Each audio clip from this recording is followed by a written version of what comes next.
God by whom alone kings reign and princes decree justice, and from whom alone cometh all counsel, wisdom and understanding. We thy unworthy servants are gathered together in thy name, we most humbly beseech thee, to send down thy heavenly wisdom from above, to direct and guide us in all our consultations. And grant that we have in thy death our will before our eyes, and laying aside all private interests, prejudices, and partial affections, the result of all our counsels, may be to the glory of thy blessed name, the maintenance of true religion and justice, the safety, honor, and happiness of the Queen, the public weal, peace, and tranquility of St. Lucia, and the uniting and knitting together of the hearts of all persons and estates within the same, in true Christian love and charity, one towards another, through Jesus Christ our Lord.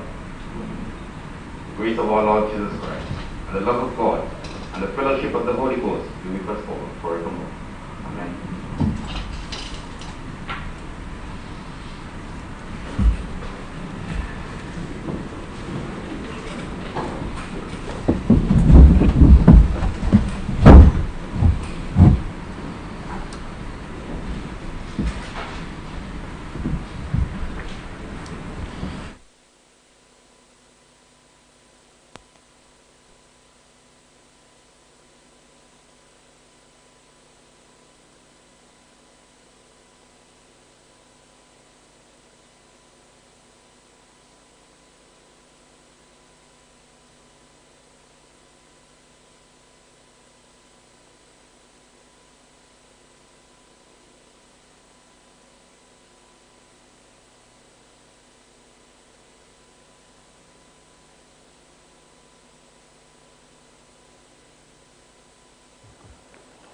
Honorable members,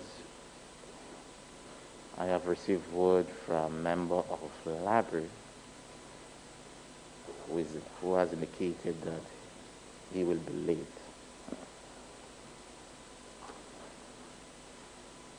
Honorable Prime Minister and Leader of the Opposition, with reference to resolution number 3, or the second resolution for today, and considering the issue of curfew and the time limits, you may not agree to do it, but if the debate will go beyond based on calculation, may I suggest that we could suspend certain provisions of the standing order to allow for a lesser time for individual members to speak if many members or if most members intend to speak on the resolution. It's just a suggestion. I'm not suggesting that it be done, but I'm just saying for the next resolution, not the one we continue.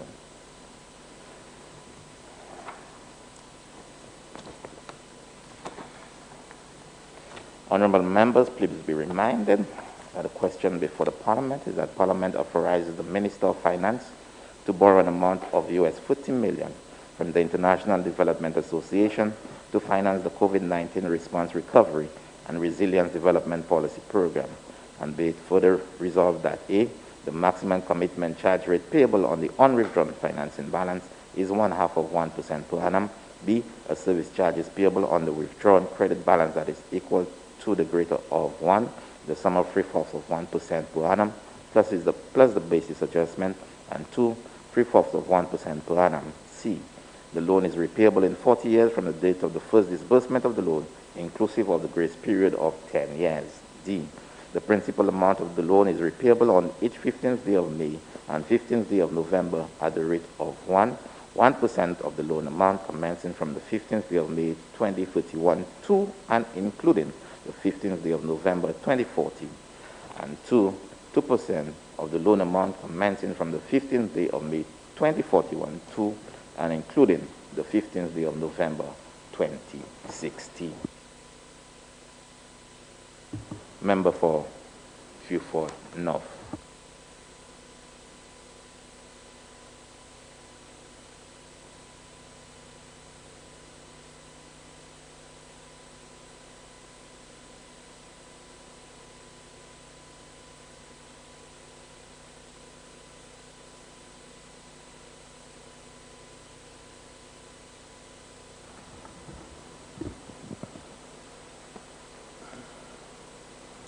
Thank you very much, Mr. Speaker. Mr. Speaker, I stand today to speak on the resolution to borrow for the COVID-19 response, recovery and resilience development policy program an amount of 80.1 million EC dollars. The resolution before us, Mr. Speaker, seeks to authorize the Minister of Finance, as I said before, to borrow 80.1 million EC dollars, an amount which is equivalent to 30 million US dollars. Mr. Speaker, members of this side of the House, members of the opposition, seek an honest discourse from the government and a more effective handling of the COVID-19 response. The members of this side of the House continue to indicate, Mr. Speaker, that this government continues to treat this challenge, this dread pandemic, as a political game. We on this side of the House, Mr. Speaker, the representatives of Castries East, Castries South, Dennery North, Vieux-Fort South, Labrie, and myself from Vieux-Fort North, the representative of Vieux-Fort North, and on behalf of the people of St. Lucia, again continue to call on the government to get serious about the handling of this COVID-19 pandemic. Mr. Speaker, I heard a while ago you indicated that we should, you suggested in fact, that the leader of the opposition and the Prime Minister consider the time, although you did indicate that it was not for this motion, but I will, Mr. Speaker, in my deliberations, pay heed to your suggestion. Mr. Speaker, and therefore, the comments which I will make, Mr. Speaker, will refer to some of what members from the government said yesterday, and I will also indicate our positions in relation to money which the government continues to come to the House, additional funds which the government continues to come to the House to borrow. Now, there was a big debate, Mr. Speaker, about whether this is new money, money for expenditure now, and then the government argues that this money is for the next budget cycle. The fact is, Mr. Speaker, we are borrowing over $80 million for the COVID-19 response, recovery, and resilience development policy program. And therefore, I think it is correct for us to analyze what the government is trying to do. And even though they try to say this for the next budget, we want to find out, Mr. Speaker, through questions and through probing what this is all about. And before I go even further, Mr. Speaker, I noticed in the last session of the House, there was a hue and cry about my use of Creole in a particular way. I will indicate, Mr. Speaker, that I noted all of the discussions and arguments and will continue to forewarn those who are concerned that I will use the Creole correctly, and I will continue to use a lot of it this morning. Mr. Speaker, I also heard the member for Castries South East yesterday actually say that God knew that there would be COVID-19 and therefore put their government in place to deal with it. Mr. Speaker, this cannot go without a response. For it cannot be the same God that told this government not to give greater attention to the sick and suffering, Mr. Speaker. It cannot be the same God that the member for Castries South East spoke about, who told this government to let the little children suffer without the assistance for school. And it cannot be the same God which told the government to close all the small and micro enterprises with their protocols while businesses of multi-million-dollar statuses continue to operate. No, no, no, Mr. Speaker, sir. It cannot be that same God. Or maybe he was talking about another God. Mr. Speaker, I wish to continue to reject this assertion by the member for Kaswi Southeast that God knew that there was a COVID-19 coming, and therefore God placed the United Workers' Party in office because God knew that there was a COVID-19 pandemic. Mr. Speaker, this level of discussion is low, Mr. Speaker. I wish to quote, just to close this point, Mr. Speaker, Matthew 7, verses 21 to 23. And I quote, Mr. Speaker, Matthew 7, verses 21 to 23. And I quote, "Not everyone who says to me, 'Lord, Lord,' will enter the kingdom of heaven, but only the one who does the will of my Father who is in heaven. Many will say to me on that day, 'Lord, Lord, did we not prophesy in your name, and in your name drive out demons, and in your name perform miracles?' Then I will tell them plainly, 'I never knew you. Away from me, you evildoers.'" Unquote. Matthew 7, verses 21 to 23. There is also another story in the Bible and another lesson which indicated, Mr. Speaker, that Pharaoh, the great one who believed that he reigned over kingdoms, over seas and valleys, performing all kinds of wickedness, was allowed to reign. It was because God wanted the people to witness the wickedness of Pharaoh so that they can turn away from him. And so, Mr. Speaker, when the member for Kaswi Southeast comes to the House and speaks about God, as if God is some kind of papi show, although I said a while ago, I don't know which God he's referring to. People refer to many different gods. But the Holy Spirit, which I think he's referring to, Mr. Speaker, I am sure, does not condone many of the things that they're doing. The member for Ancillary Canaries, Mr. Speaker, again spoke about pre-existing conditions which may have caused, in his opinion, some of the COVID-19, based on what the medical people are saying, Mr. Speaker, that the people who met their demise had pre-existing medical conditions. And the member for Ancillary Canaries again used that opportunity to repeat this issue of pre-existing conditions. I believe, Mr. Speaker, it's as if pre-existing conditions have given this government what they believe is a way out of dealing with the mess that they have continued to create in the management of COVID-19. Mr. Speaker, this government needs to stop using people's medical conditions as a pretext to explaining its poor performance in the management of COVID-19. So because people have pre-existing conditions and they pass away, this government continues to use it as if, in my opinion, they are saying that they would have died anyway. Mr. Speaker, here is what I believe. The real pre-existing condition, which was known to the government, was the open borders, the open airports to the United Kingdom and the US at a time when the government knew, Mr. Speaker, that there was a deadly UK variant and the US had the deadliest wave of COVID-19. That was the real pre-existing condition. That was the real pre-existing condition, Mr. Speaker.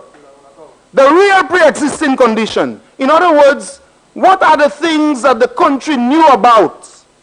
What are the conditions what did the government know about, but still allowed certain things to happen which caused the COVID-19 pandemic, Mr. Speaker, to ravage through our country? So let us not focus on individuals who have died and talk about their pre-existing conditions. The real pre-existing condition, Mr. Speaker, was that even though the government knew that there are certain kinds of equipment or certain conditions that were necessary at the hospitals and at the respiratory clinic, these pre-existing situations and conditions, even though they knew that, they knew about these, they did not make them a priority, Mr. Speaker. And even while doctors, the opposition, and other professionals were calling for actions based on the science, they were busy making hasty arrangements to open hotels, putting the whole country at risk, Mr. Speaker. And you know, every time, Mr. Speaker, we speak about COVID-19, and now an $80.1 million loan, every time we speak about it, the member for Ancillary Canneries, the other minister for tourism, is quick to speak about the number of tourists who are tested positive on their way out. Is this a justification for anything, Mr. Speaker? The number of tourists who are tested positive on their way out? Is this justification? So if we go back to the science, any child in infant school will tell you, if somebody is testing positive on their way out, can you trace back and say what happened while they were in St. Lucia? And you stand up here and say, oh, so few people tested positive on their way out. And you speak about 8 or 6 or 9, I don't remember the figure. Can you begin to extrapolate? Can you begin to calculate 8 multiplied by 10 people and 10 multiplied by 20 other possible contacts? And you use that as a justification? So all of these pre-existing conditions, these are the things the government need to tell us about. And what have they done to change these conditions, Mr. Speaker, so that we have fewer cases in this country?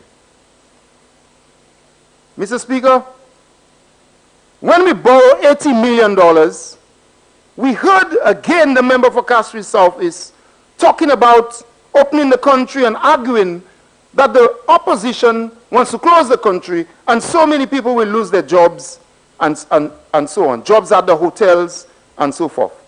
Mr. Speaker, people say, and the government say they don't have money to do this and they don't have money to do that. It is not that the government does not have money, you know, Mr. Speaker.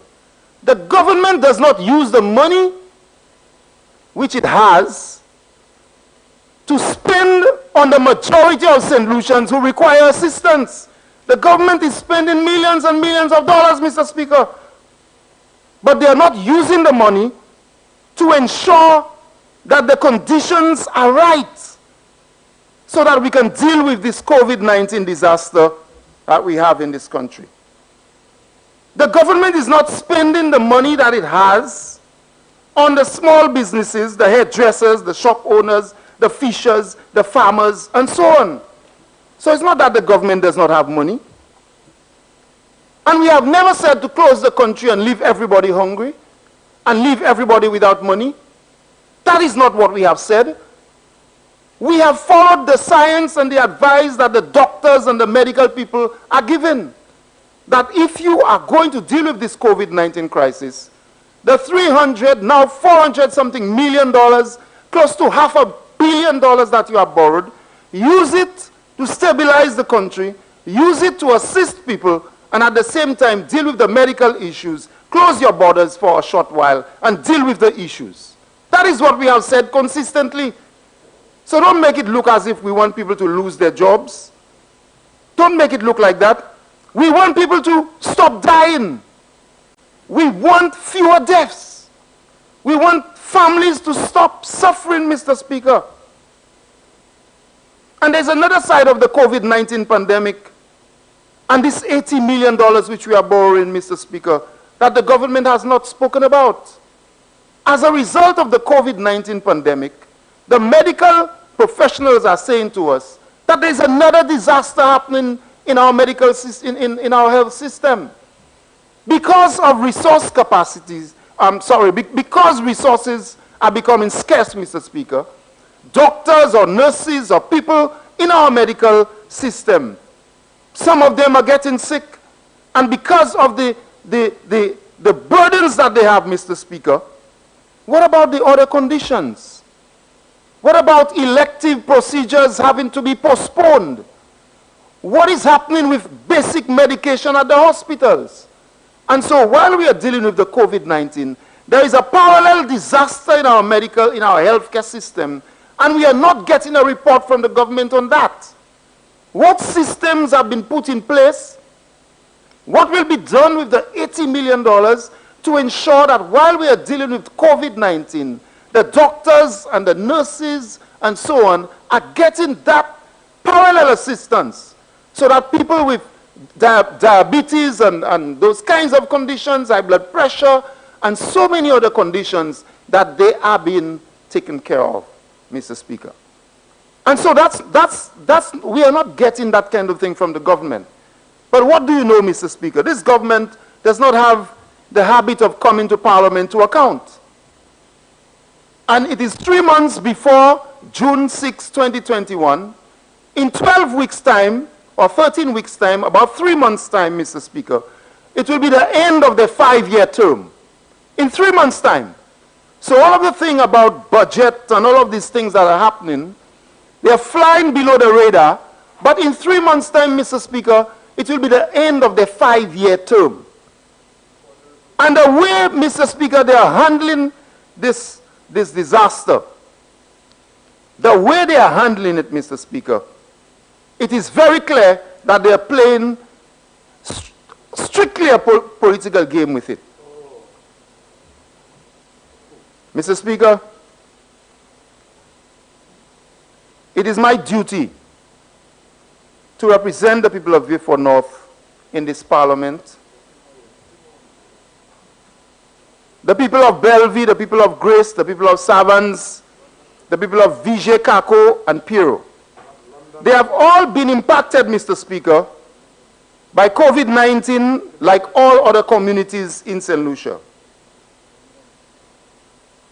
I have been asked, Mr. Speaker, to present the case. In the motion for the borrowing of 80.1 million EC dollars, the motion speaks to building resilience. And, Mr. Speaker, resilience, according to the Oxford Dictionary, really means the capacity to recover quickly. In Creole, we say, "Est-ce assaisonné." This means if something happens to you, Mr. Speaker, how fast can you recover?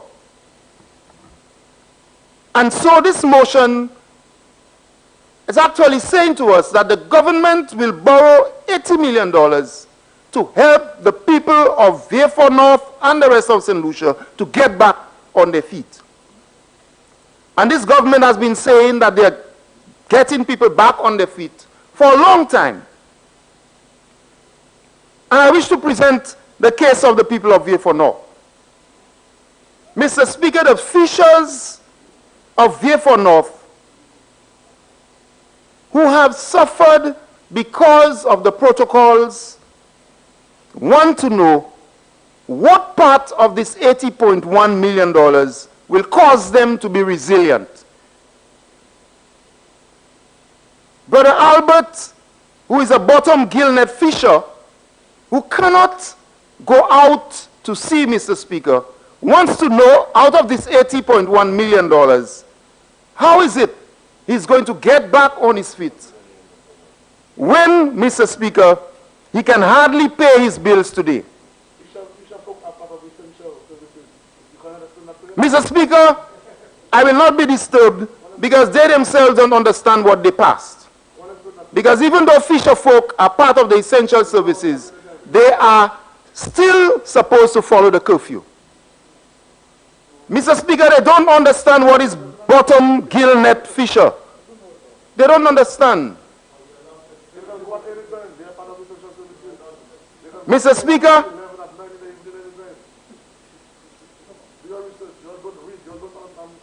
Mr. Speaker, Mr. Albert wants to know, Mr. Speaker, how is he going to continue his operations?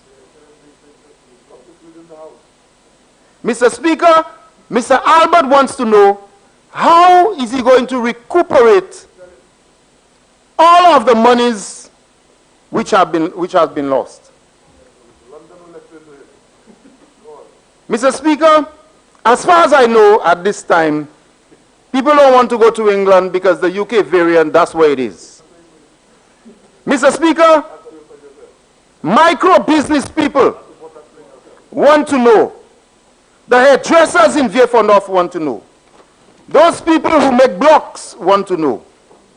The farmers want to know, Mr. Speaker, how is it they become resilient? Mr. Speaker, the farmers of Vieux North want to know, how is it they are going to become resilient when, in addition to all of these protocols, this government has destroyed the banana industry? They want an update, and they want to know how best these $80.1 million will assist them to recover with their bananas. And instead of helping them to become resilient, Mr. Speaker, this $80.1 million in the motion is supposed to help them become resilient.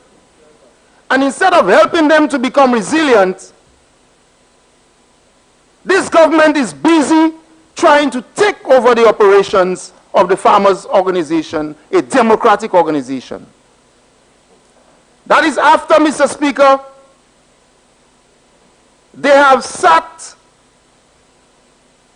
and witnessed and participated in the demise of Windfresh. So the $80.1 million, how is it going to help the farmers become even more resilient?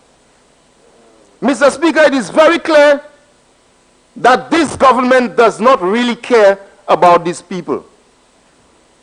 This government doesn't really care about these people. The $80.1 million, which is meant to help people become resilient, the shop owners of Bellevue who had to close their shops for 21 days, they have asked me to ask the parliament, ask the government, how much of this $80.1 million will assist them to become resilient?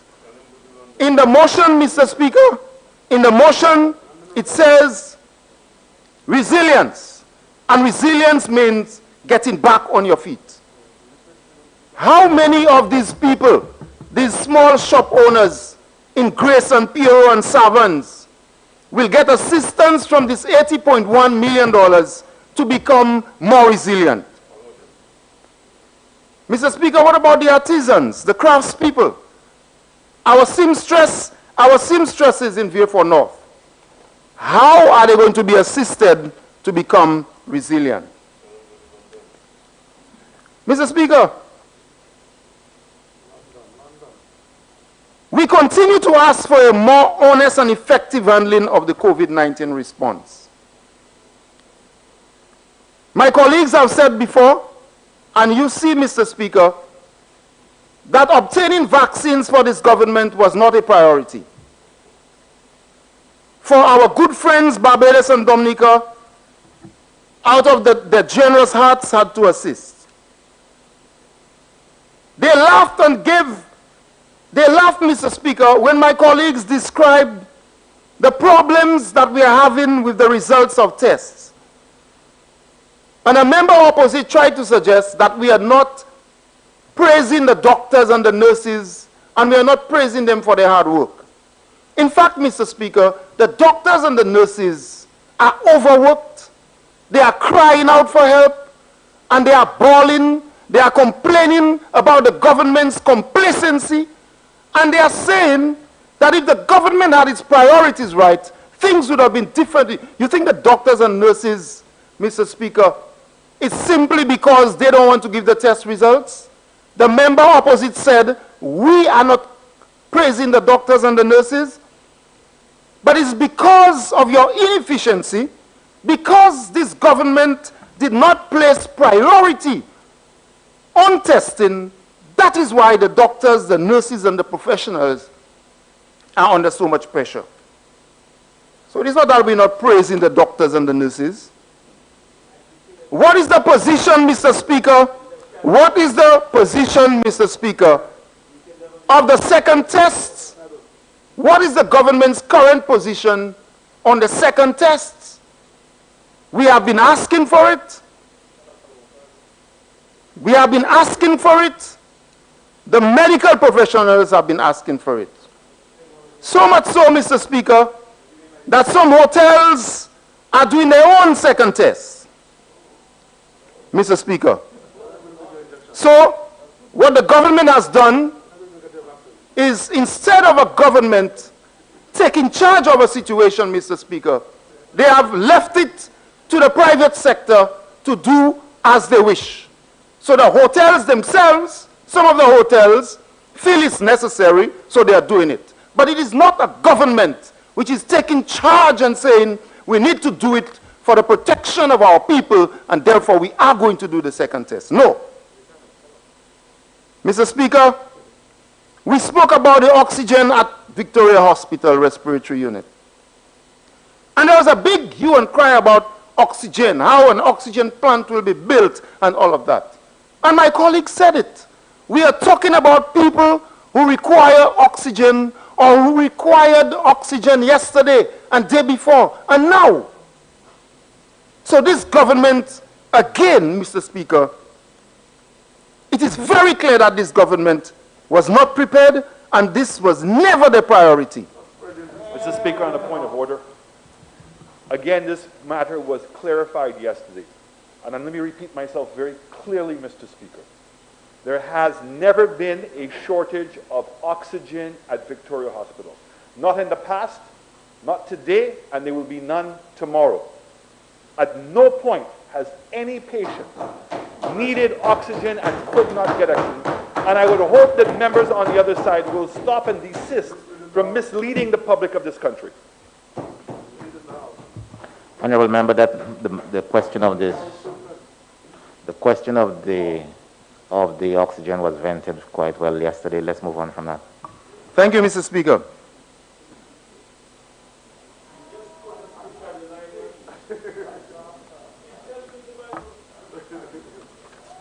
Mr. Speaker, Mr. Speaker, I can understand. Mr. Speaker, St. Lucia, the very people, Mr. Speaker, who jumped up in this house, who jumped up and down in this house, who were saying that we are the #1 and you cannot argue with success and all of that, Mr. Speaker, are the same ones today who are getting so upset when you speak certain truths, Mr. Speaker. They're getting so upset. They're getting blue and all kinds of colors, Mr. Speaker. But, Mr. Speaker, we will continue. We will continue to say, Mr. Speaker, and I will continue to say on behalf of the people of Vieux North, some of whom I know have been impacted, I will continue to say that the people are doubting the reports, the way the reports are coming out, because the people believe that these reports are politically motivated, Mr. Speaker. When they come out, how they come out. Mr. Speaker, there should be a standardized report containing the date of testing, the number of people tested, the gender, the number of positive cases, geographic locations, employment sector, and hospitalizations. Mr. Speaker, on behalf of the people of Vieux North and on behalf of St. Lucia, Mr. Speaker, while they are quarreling, Mr. Speaker, I continue to call for mass testing using the rapid antigen test, given the constraints of the PCR test, Mr. Speaker. You know, Mr. Speaker, as my colleague said,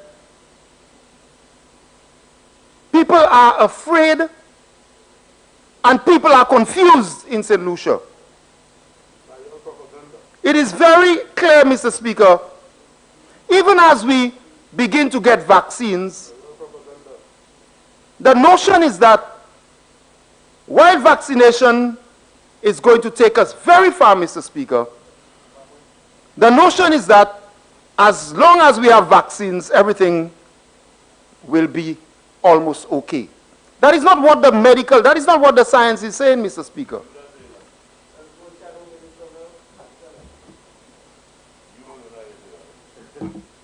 Mr. Speaker, the science is telling us that there are so many side effects or after effects of COVID-19 that countries need to begin to prepare even for these, Mr. Speaker.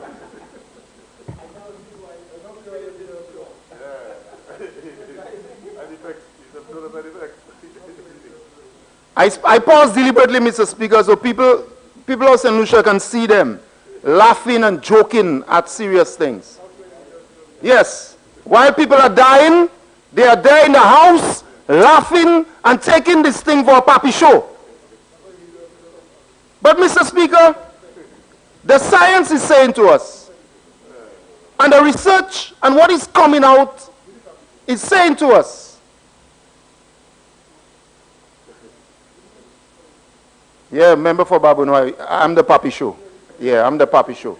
Honorable member.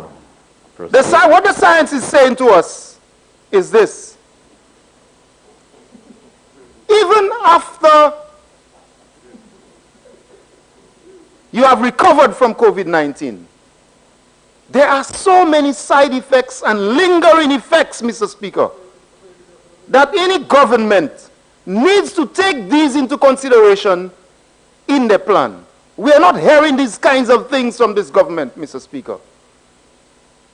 While they're saying we are not reading, Mr. Speaker, you read about children and young children whose limbs, both arms and legs, have to be amputated because of COVID-19. It is things like that we need to prepare ourselves for, and a serious government would come to this parliament with $80 million. They want to borrow $80 million and give a serious plan as to how, as a country, we will deal with this matter, Mr. Speaker. But no, they laugh and all kinds of things like that. Blaming people for March and all kinds of things like that. Forgetting at the same time they had the youth rally and everybody people without masks and so on, pictures all over the place. But Mr. Speaker, what arrangements are being made for vaccines and the rollout in St. Lucia, Mr. Speaker?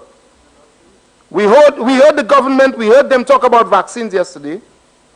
What arrangements are being made? The people of Vieux Fort North are saying that why is the government blaming us now? Why are they blaming us? They are blaming St. Lucians now. Why? Why are they blaming us now? So they are blaming the St. Lucians now, Mr. Speaker. Blaming St. Lucians when they have failed to do what they are supposed to do. Mr. Speaker, here is what I call for. I call for, Mr. Speaker, a reconfiguration of the command center with technical people who are able to analyze the data and plan for the outcomes in an objective and scientific manner, Mr. Speaker. I call for the reallocation of the Minister for Tourism. He should not be the head of that command center, Mr. Speaker. He should be removed from heading the command center. Because every time the member for Ancillary Canneries speaks in relation to the command center and so on, 75 to 80% of the time, he speaks about tourists being able to drink their wine, the hotels, the this, the that. This, in this crisis and in this disaster time, it should not be the member for Ancillary Canneries and this Minister for Tourism heading a command center in a disaster, a medical disaster called COVID-19, where 32 people have died. And you have a minister like this joking in the parliament all the time, and he's the head of the command center. Mr. Speaker, this must be a joke. This must be a joke. When it is time for war against viruses or diseases or anything like that, or if it is war, you have soldiers, a general in charge of the war. This Minister for Tourism is no general in charge of no medical disaster in this country. He should be removed. And if we are serious, Mr. Speaker, we are going to follow the science. We are going to follow the science. And you see all around the world what is happening. Governments more and more are realizing that they must follow the science. Not a minister for tourism who's just joking in the parliament about all kinds of things. And this is the man who reports about deaths and all kind of thing like that, Mr. Speaker. Well, let him take charge of his tourism. Nothing wrong with that. If he is in charge of tourism, let him be in charge of tourism. Mr. Speaker, I also call, my second call, Mr. Speaker, is for full disclosure on the suspected prevalence of the UK variant of the COVID-19 in St. Lucia. Mr. Speaker, my colleagues before me spoke about this UK variant. And you know, it's sad, Mr. Speaker. All the time they're joking and laughing. Mr. Speaker, it's people are dying. That's nothing to them. This UK variant, since December, October, November, there were warnings from the United Kingdom about this UK variant. Warnings from CAFRA about this UK variant, Mr. Speaker. That it is 70% more infectious and deadly. We asked to close the borders to the UK. They didn't listen. And we are told weeks and weeks after that we have the UK variant, and investigation was carried out. And we are seeing a rapid spread over the last few weeks of the COVID-19 in St. Lucia, Mr. Speaker. How much of that is the UK variant? Some tests were done. And the tests that were done, Mr. Speaker, 75% of the cases came back positive for the UK variant. Isn't that something to be worried about? Is this a joke, Mr. Speaker?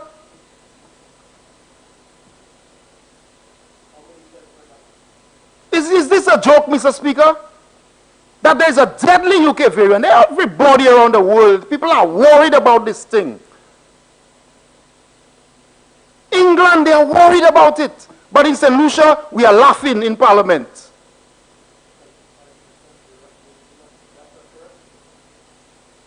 Mr. Speaker, I am calling, and the opposition is calling,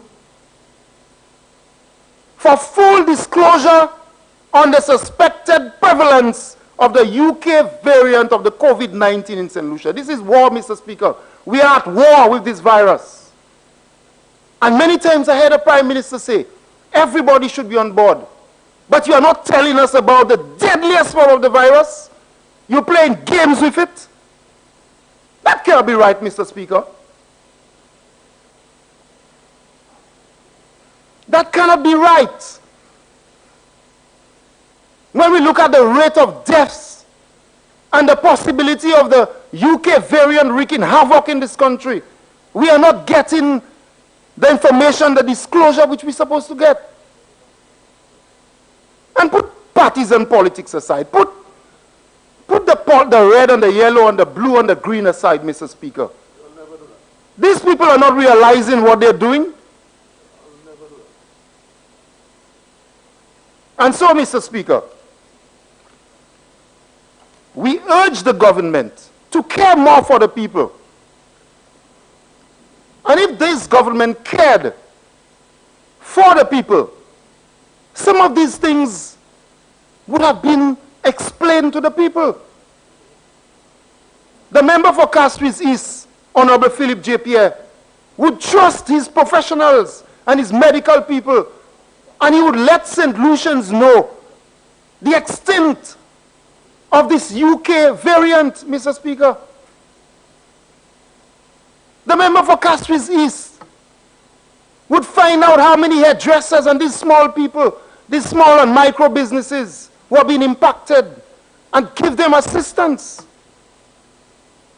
Out of this $80 million, Mr. Speaker, we would be retraining people already, retooling businesses. Right now, some people consider it's a lag time because you have protocols and so on. Why aren't we assisting small entrepreneurs to purchase small machines and so on? Why aren't we giving them better training so that they can bounce back and be resilient, as the motion said? Mr. Speaker, this $80 million loan, I cannot imagine the member for Castries East laughing in the parliament when people are dying and you have virus wreaking havoc in the communities. I cannot imagine, Mr. Speaker, our government not ensuring that facilities at the Victoria Hospital respiratory unit is adequate. We would not be ignoring the doctors and the nurses. We would not ignore the doctors and the nurses, the pleas of the doctors and the nurses, Mr. Speaker.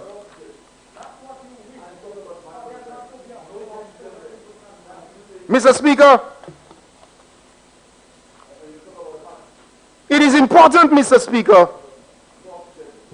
Honorable members, Leader of the Opposition. Honorable member. Mr. Speaker, it is very important for all of us to understand, even those, Mr. Speaker, who try to use God as an excuse for the mismanagement,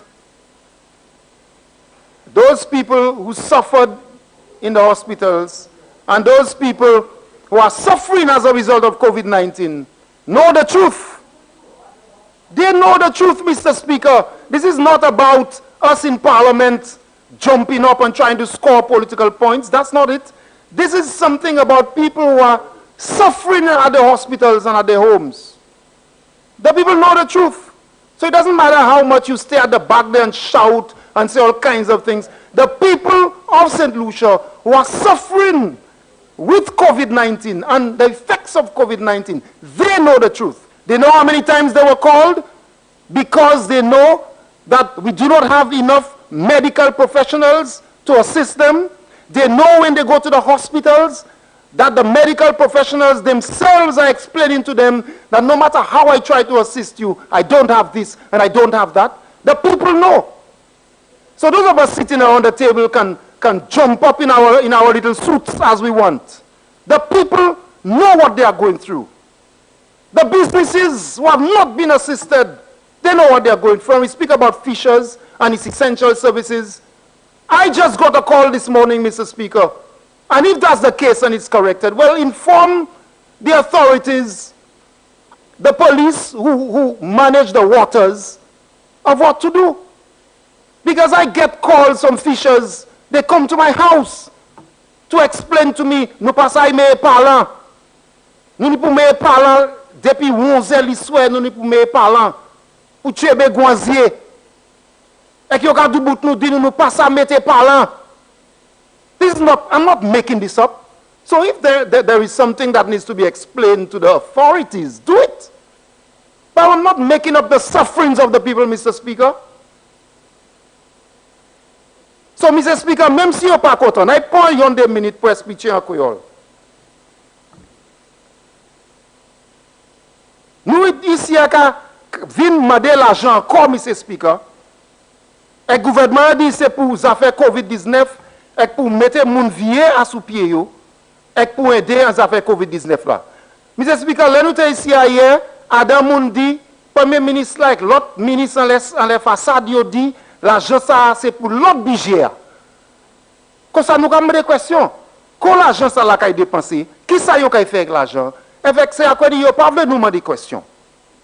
Mr. Speaker, vite moi me expliquer, moi tant membre parlement Sud Castries dit c'est bon Dieu qui mettait le gouvernement en place parce que bon Dieu te savent la te kay ni COVID-19, kosa bon Dieu mette yo là.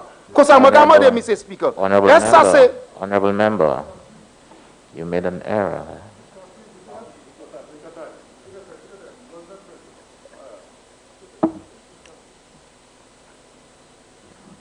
Sud Kasui allait soleil levant. Kasui Southeast. Sud Kasui allait soleil levant. Mr. Speaker, Mr. Speaker, yo pas aimé que là. Merci pour ça, Mr. Speaker. Il passe Sud Kasui, mais Sud Kasui allait soleil levant. Mr. Speaker, ça m'a dit assez. Ça m'a dit assez. Mon parlement pas supposé servir non bon Dieu. Si c'est bon Dieu, moi quoi yo voulez servir à pis. Là il y a chaque monde qui y a chaque différent bon Dieu. Mais si c'est bon Dieu, moi quoi mon parlement te parler à l'air. Il pas pour servir bon Dieu ces bagages ça là parce que ça il a dit assez c'est bon Dieu te savent là de tout ça qu'a fait avec bon Dieu mais là pour ça. Avec moi lit en Matthieu chapitre 7 verset 21 pour 23. Je lis tout bagaille là créole, Mr. Speaker, parce que vous avez dit nous pas ni jetant. Mais moi lis côté en Bible là même. Bible Matthieu a dit c'est pas tout le monde. C'est pas tout le monde.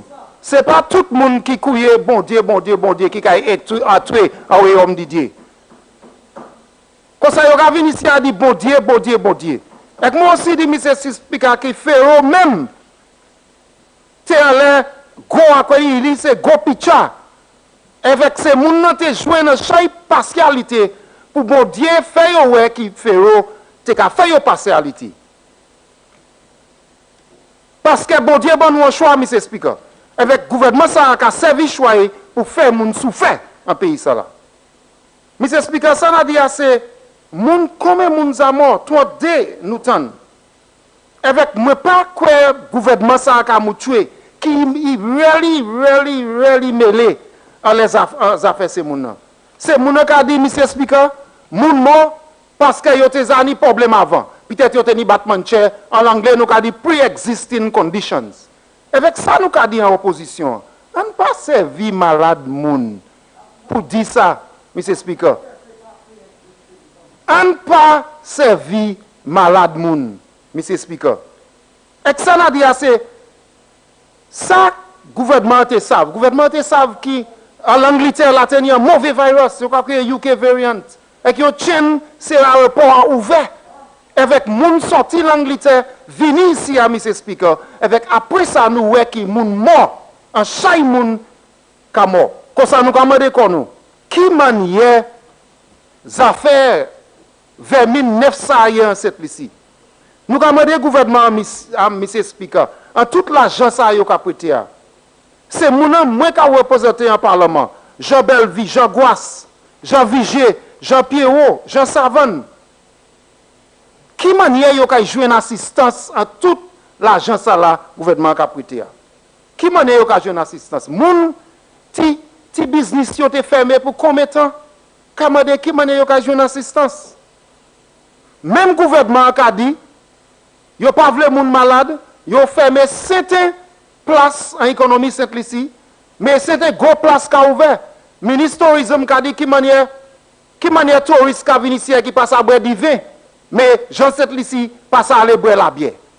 C'est ce que ça nous a dit, c'est à cause de l'année de Saint-Lucie, Mr. Speaker. Comme ça c'est gros business là ouvert, avec ce petit business là fermé pour combien de temps? En l'argent ça a prêté nous commandé comme opposition, qui manière c'est moun ça là qui joine dit. Et nous avons dit, Mr. Speaker, vous avez COVID-19 là. On a point of order. Go ahead. And I don't know how to respond to the member because he's speaking in patois. And I know the standing order. Creole, it's not patois, it's Creole.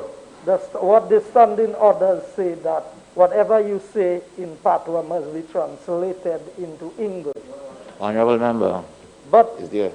the member is saying that big businesses were allowed to sell basically alcohol because I have to interpret while the ordinary persons cannot be drinking beers. Mr. Speaker, that is misleading. There was a ban on alcohol whether in big business or in small business. There was a ban on alcohol in the establishments of businesses in St. Lucia, and so the member, in saying that, because he said big business, he did not differentiate. So is Massey a big business? Is Windward and Leeward Brewery a big business? So because the member must be clear in the information that he is giving the House, and he consistently misleads the House with false information or inaccurate information. Honorable member, differentiate between businesses. But the second thing I wanted to point out to you, Standing Order 6.1, are you keeping with Standing Order 6.1, sir? You don't have it?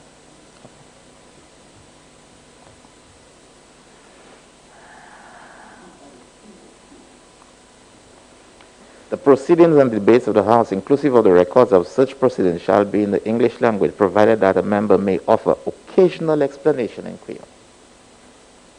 I think you're going way beyond 6.1.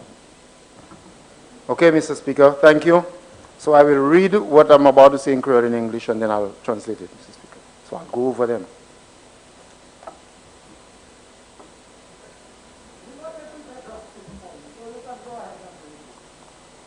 Mr. Speaker, thanks for your clarification. Mr. Speaker, I did say that the Minister for Tourism, said that tourists, words to the effect that tourists can enjoy, people want to come here to enjoy, obviously enjoy their wine, while St. Lucians could not go buy the beer. That's what I said. That's what I said. But anyway, Mr. Speaker. And Mr. Speaker, on a point of order again, that is still misleading, because anybody who had alcohol at their home could have drunk the alcohol from their home. Okay?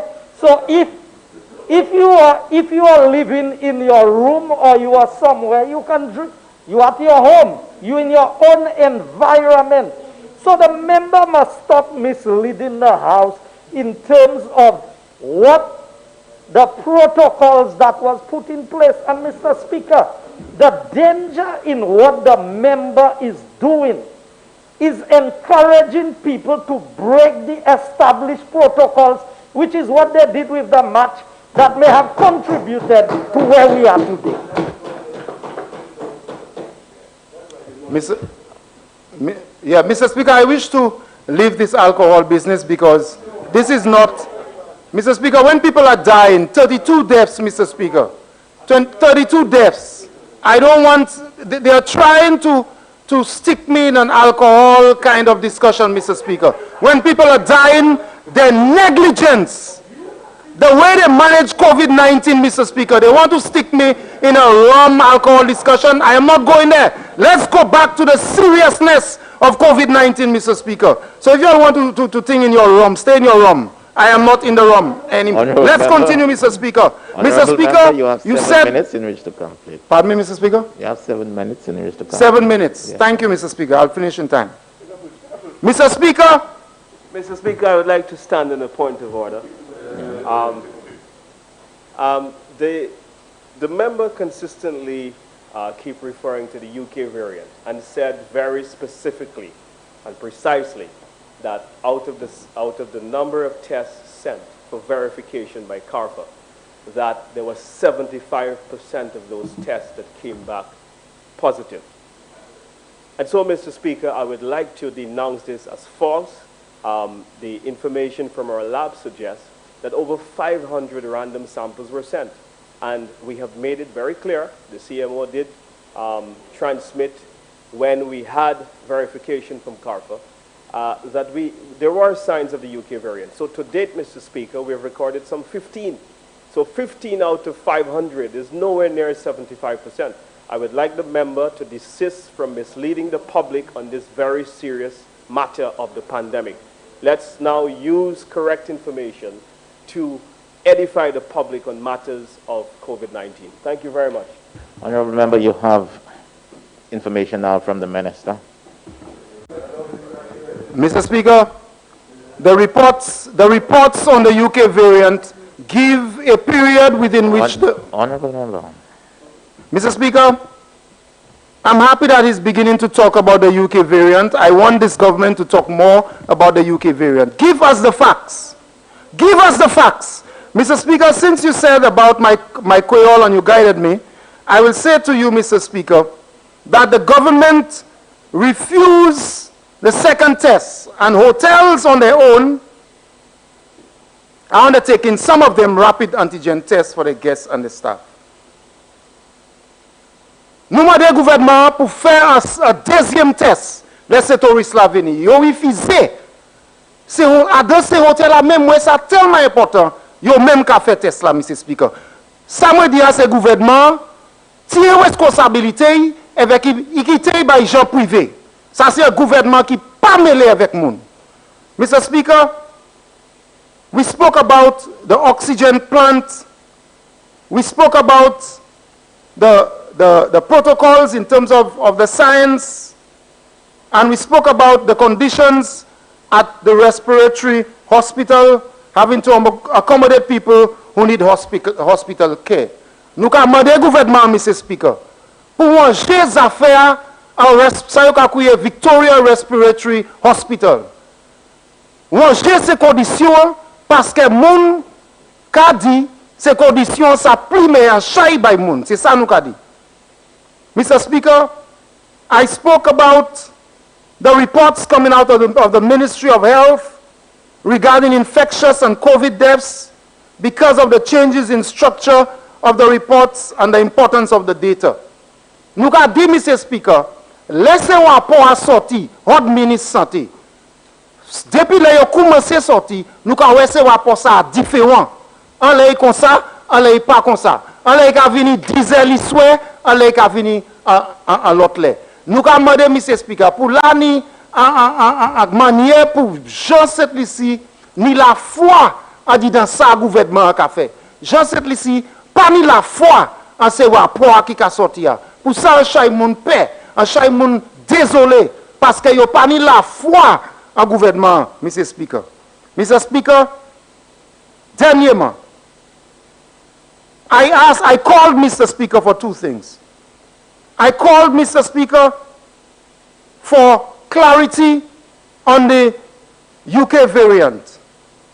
And I will repeat, Mr. Speaker, nous voulons gouvernement dire nous quantité 2009 là qui sorti l'Angleterre qui en cette ici. The Caribbean Public Health Agency, CAFRA, confirmed that the UK variant is 70% more infectious and deadly. Janvier for North, Mr. Speaker, savent, etc. savent, qui go organisation ça dit, vermin ça qui sort l'Angleterre, il a tué plus vite et qui a aller se commune plus vite. Nous voulons le gouvernement dire cette ici, plus à l'aise ça. The next one, Mr. Speaker, we, Mr. Speaker, have called for it in English, and I will call again, Mr. Speaker, for the government to remove the Minister for Tourism as head of the command center. Remove the Minister for Tourism as head of the command center. Have a more competent, more technically sound individual who is apt and able to fight this medical battle, Mr. Speaker. Let him stay in his tourism section. The medical battle, have somebody else. Mr. Speaker. Nous commandons pour le gouvernement tirer mam en slawe kanawi comme chef ça yo ka en anglais command center. Command center c'est un groupe moun, un groupe moun, Mr. Speaker, qui a directé bataille là en les affaires COVID-19 là. Et nous ka dit ministre tourisme là, il a ba chay blague en parlement, il pas sérieux. Avec c'est pas lui qui était pour ka chef command center ça là. Un command center c'est en place bataille, Mr. Speaker. On a point of order, the member is imputing improper motive to another member of this House, and he needs to withdraw that last statement that he made there. Honorable member, you have a minute to wrap up. Mr. Speaker, sa mwen ka kontinue di a ki, mamas la we kanawi, pa suppose se li ki ka chef bagay, ki ka detwi set lisi, ek twat de moun zaman, avec se blagi ka vin baye parlement, avec se li ki chef, li ki, un pou kompon sa, Mr. Speaker, li ki in charge, bagay sa la, Mr. Speaker. Mr. Speaker, I stand again on a point of order. The member is attributing the 32 deaths to something that the member for Answer record. Yes, no. He said 32 people have died and the member is coming here as head of the unit. Mr. Speaker, he's saying it in Patois, so I have to translate what he's saying in Patois to try and understand what he's saying. Honorable member. So Mr. Speaker, to link the member who heads the command center to the deaths of the people. Am I stretching anything? Mr. Speaker, you cannot associate what is happening there with a member. Honorable member. Mr. Speaker, I thank you very much, Mr. Speaker. I will continue to say, Mr. Speaker, that this government has mismanaged COVID-19. We are at war, Mr. Speaker. The people of my constituency are impacted as so many other people around St. Lucia. And, Mr. Speaker, we need a government, a compassionate government, a government with a prime minister who cares, a government with ministers who care, and it is not this government. It is time. 3 months left for them. 3 months. 3 months, Mr. Speaker. Thank you.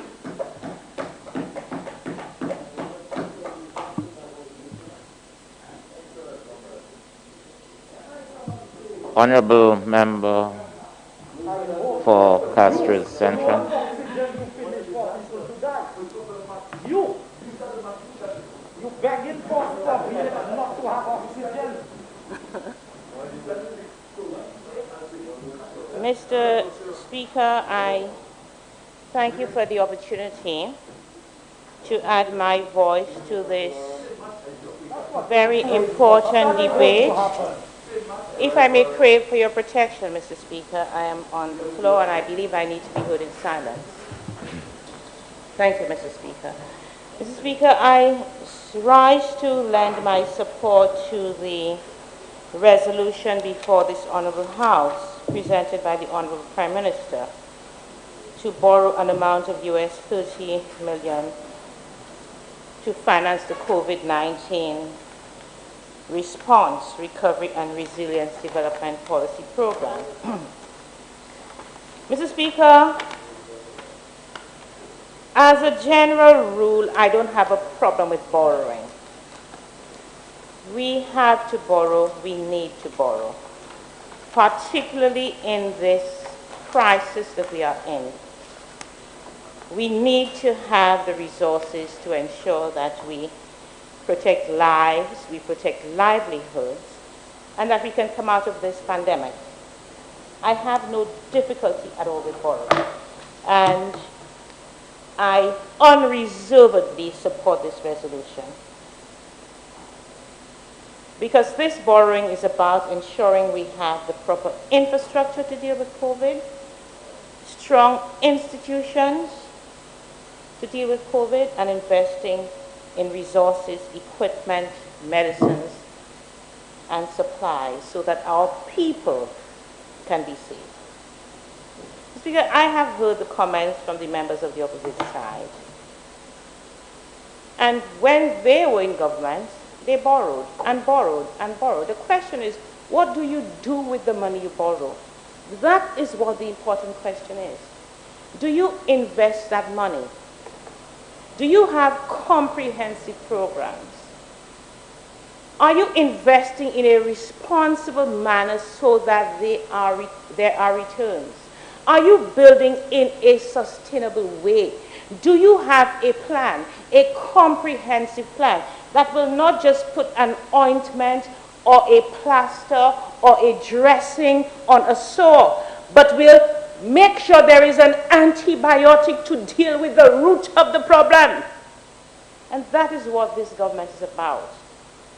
That is why I have no reservations at all, Mr. Speaker, in approving this resolution. At this current moment, we have the best minister who is heading the command center. The best minister who has shown his ability, Mr. Speaker, to move from heading one sector to heading the command center. This is the kind of resource we have on this side of the house. And I want to commend the Minister of Tourism for the excellent and expert way he has handled the affairs of the command center today. Likewise, Mr. Speaker, and I will come back to that, I want to thank the Minister of Health for the way she has managed the policy decisions pertaining to this epidemic. Mr. Speaker, do not forget what our health system was like when this pandemic descended upon us in March. Effectively, Mr. Speaker, and that was left by the previous administration, effectively we had 3 hospitals in transition. We had the St. Jude Hospital in transition at the stadium, left in a state of transition by the former Minister of Finance and MP for Beaufort South. The previous administration left St. Jude in a state of transition, not having any idea where it was going. Then we had the Victoria Hospital that we know has been in transition for so long because there were plans to move to the OKEU.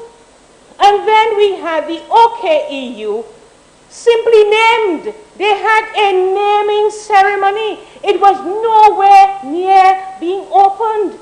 COVID descended upon us with 3 hospitals, our main institutions, in transition. And what did this government have to do? While keeping the spread of COVID down, what did we have to do? Work on all these 3 institutions to ensure that we were able to get them to a state where we could maintain, sustain the level of care whilst at the same time managing COVID. This is what the Minister of Health inherited. This is what the former administration left for the Minister of Health, and they have the call to come here and say that she's performing so poorly. She has performed excellently and credibly in the circumstances. When they were operating in a normal situation with no COVID, they were not able to open OKEU. She has managed to do it. And it's under her guidance. Make no mistake about it. You see, the problem with us, Mr. Speaker, is that, and certainly I can be accused of that, we spend a lot of time quietly working. That's what we do. And we don't have the time to go answer and every Tom, Dick, and Harry on social media who post this and who's, because we're quietly working. Mr. Speaker, I have had the fortunate opportunity or privilege to serve in both administrations, to sit on both sides of the House, left, right, and even where you're sitting, Mr. Speaker. So I've been able to see things from different vantage points. And one of the things that I remember very clearly, and in saying this, I've also had the privilege to work alongside some politicians who, in their own right, have left a legacy in St. Lucia. And one of the things George Odlum told me, once I remember walking into George Odlum's office. I believe he must have been Minister of Foreign Affairs at the time. And I can't quite recall what we were discussing, but he said to me, you know, Sarah, when I first came into politics, I used to spend a lot of my time going around St. Lucia. And every time they told a lie about me, I went and I tried to untell it. Every time they told an inaccurate thing about me, I went and I tried to untell it. Every time they criticized me, I went and I tried. It says, you know something? I found that they were bringing up, making lies, telling inaccuracies much faster than I could untell them. So I just had to focus on what I was doing. And that is what we have had to do, because in the advent of social media, everybody has a story. And Mr. Speaker, if the Minister of Health or if the members on this side had to spend all of the time, all of our time just going out there and untelling lies, unmasking untruths, clarifying inaccuracies, we would not do our work. That is what they are trying to do. Distract us from doing the work of the people of this country. I, for one, will keep on quietly working. There's a time for everything, Mr. Speaker. There's a time to say what you are doing. After all, we are accounting and we have to account to the people of St. Lucia. But the most important thing we were elected to do is to work. And Mr. Speaker, this is what the Minister of Health has been doing in a crisis. And you want to know how dedicated, how efficient, how good people are, how capable they are? Evaluate them in a crisis. Evaluate them when things do not go as planned. And if there was ever a test of this Minister of Health's competence, if ever there was a test of the competence of the Minister of Tourism, if ever there was a test of the competence of this Minister of Finance and Prime Minister of St. Lucia, and indeed, if there ever was a test of the competence of this administration, is in this unprecedented crisis. Mr. Speaker, we did expect, in the normal course of things, to see the numbers rise. We did expect in the normal, because this is how the pattern has developed in most countries. And the infrastructure that we have been able to put in place in terms of having the OKEU opened and operating as our general hospital, having Victoria Hospital, which was supposed to have been closed down, at least for the time being, and reused for probably another aspect of health care. We have been able to keep those two hospitals open. That called for resources, not just in terms of monies to make sure the physical works were done. What about the equipment and the staff and the personnel? We are now operating two general hospitals, or hospitals of general capacity, because VH, as a respiratory hospital, as far as I understand, has approximately 108 beds. That's the same VH we used to use as a general hospital. We didn't plan for that. And look at the work that's happening with St. Jude. So now they're not talking about St. Jude, because we promised we would open it, and it's well on its way. They're not talking about that. They're not talking about it. They want now to go and attack the Minister of Health. And the last point I want to say on this for now, Mr. Speaker, is, you know, we used to say a lot when I was at the Ministry of Health many years ago, when the Ministers of Health used to meet at those meetings.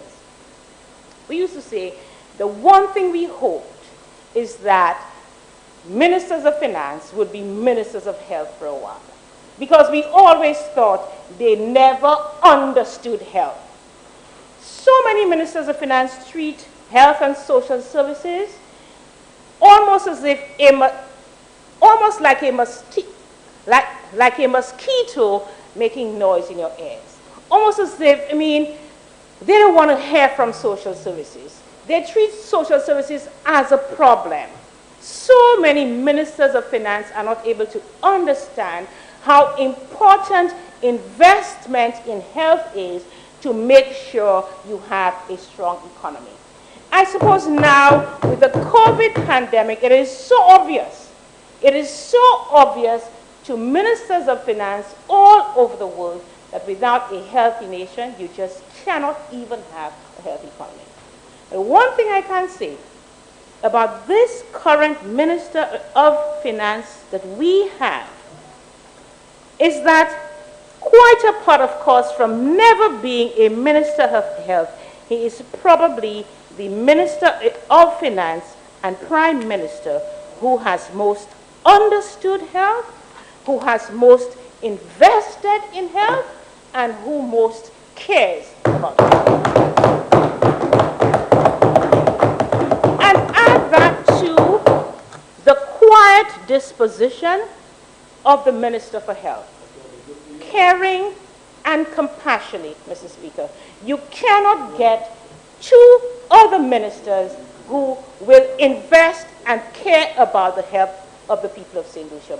And Mr. Speaker, I do want to take this opportunity to thank and commend the Prime Minister and Minister of Finance for the excellent way he has gone out to get the resources to invest in health, not just because of COVID, not just because of COVID. He did that prior to COVID, which is why we are in a position today to be able to handle the epidemic in the way that we have. Because if that investment had not been done, the institutions would not have been able to support all of what needs to happen. And Mr. Speaker, I will come to that. I mean, you had members on the opposite side saying, you know, the poor work of the Ministry of Foreign Affairs, how we had not been able to get the vaccines, and Dominica got it. I'm sure the Prime Minister will clarify that. I'm sure the Prime Minister will say very clearly that all of the Caribbean countries had the understanding and agreement with India to get these vaccines, arranged at the same time. It is not that Dominica arranged it and we did not. But I'm sure the Minister of Finance will clarify how is it Dominica went personally ahead and got it. It's not because the Ministry of Foreign Affairs didn't do its work. But whilst we are on this, Mr. Speaker, I want to remind our detractors on the other side. I want to say that all of the assistance we got in terms of supply, in terms of personnel, in terms of even the Cubans who were able to come down here to assist us, we were able to mobilize assistance because of the good relationships that we have with all these countries of the world who were ready to help St. Lucia even when they themselves were facing the same problem. It is because of the work of our missions overseas, supported and guided by the Ministry of Foreign Affairs here. Mr. Speaker, it is so very easy. It is so very easy to stand and say, as one of the members on the opposite side, oh, you're paying so many people to do so much work. Mr. Speaker, did you see the quality? You got an opportunity, Mr. Speaker, as all St. Lucians did, to see the kind of work our missions do overseas, quietly and silently. How is it that we brought back every single St. Lucian who was stranded out there on a cruise ship? Every single one of them. We didn't come here and talk about the hardships that St. Lucians were facing on ships, that they couldn't get out. We had to get psychologists, psychiatrists to assist them, keep in touch with them.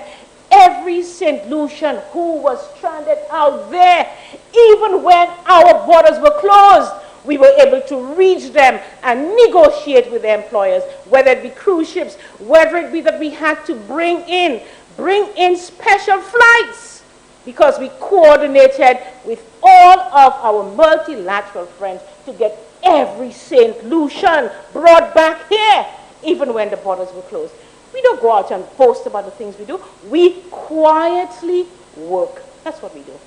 Mr. Speaker, I don't want to knock anybody.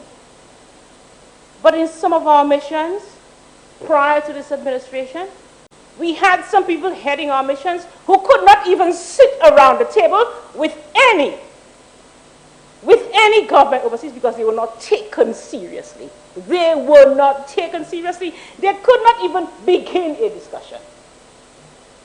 And I'm sure, Mr. Speaker, I'm sure the effort that we have made to ensure that we carefully select and position our ambassadors and heads of missions overseas, this is why today we were able to so effectively work to address the needs of our St. Lucians who were suffering and stranded out there.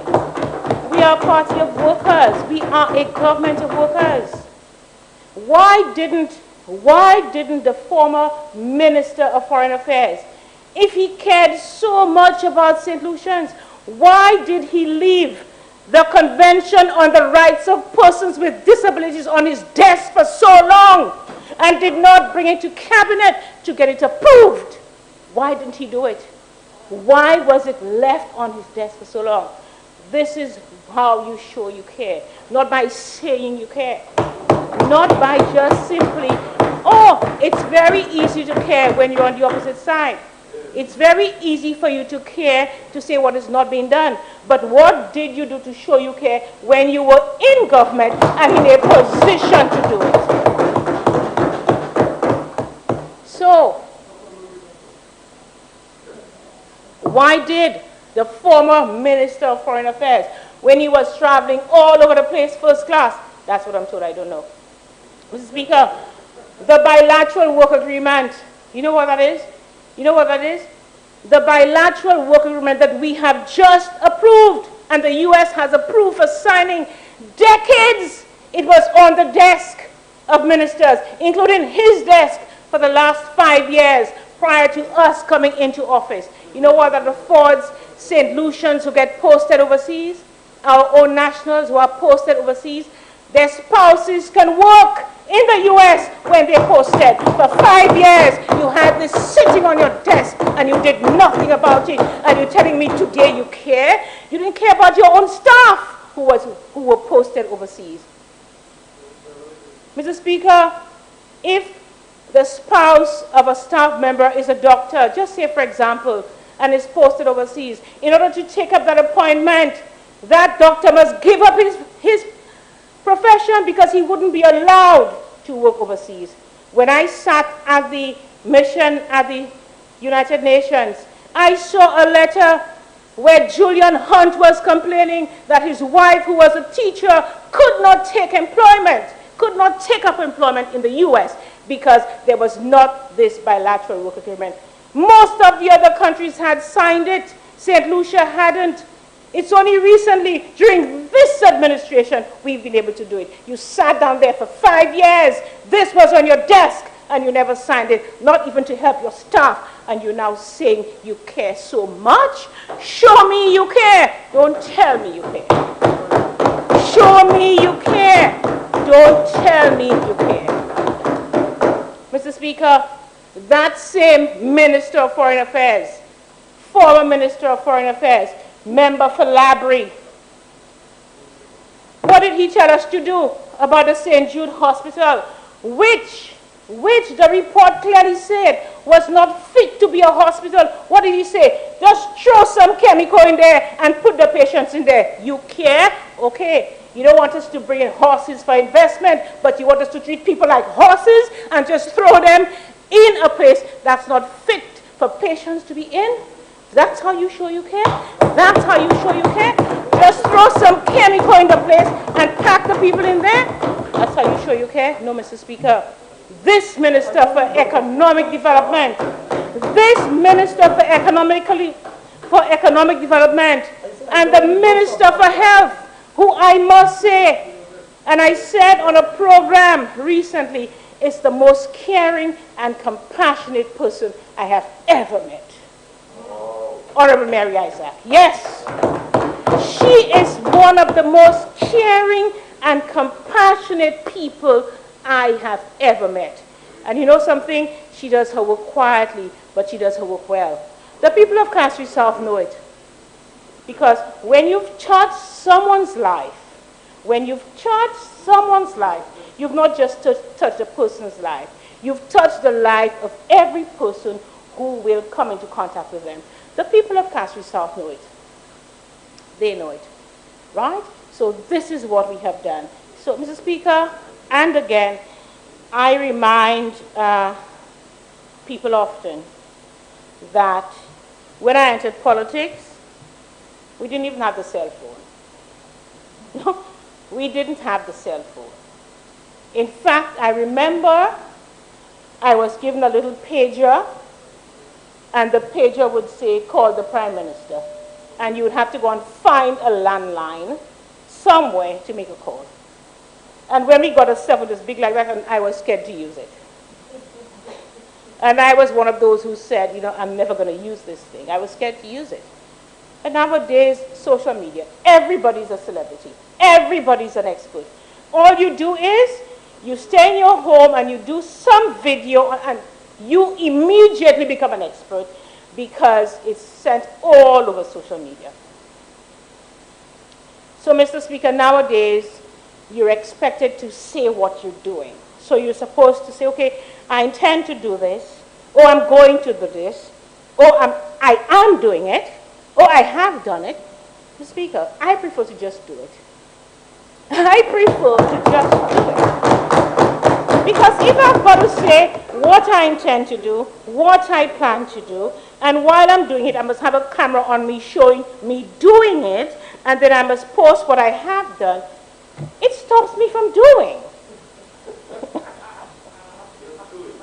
Just do it.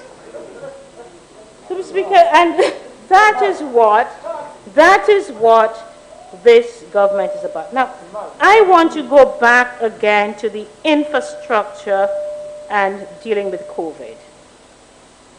Clearly, we have worked very hard on the infrastructure. And that was always our plan, to ensure that we have the infrastructure, the personnel, the training, the equipment,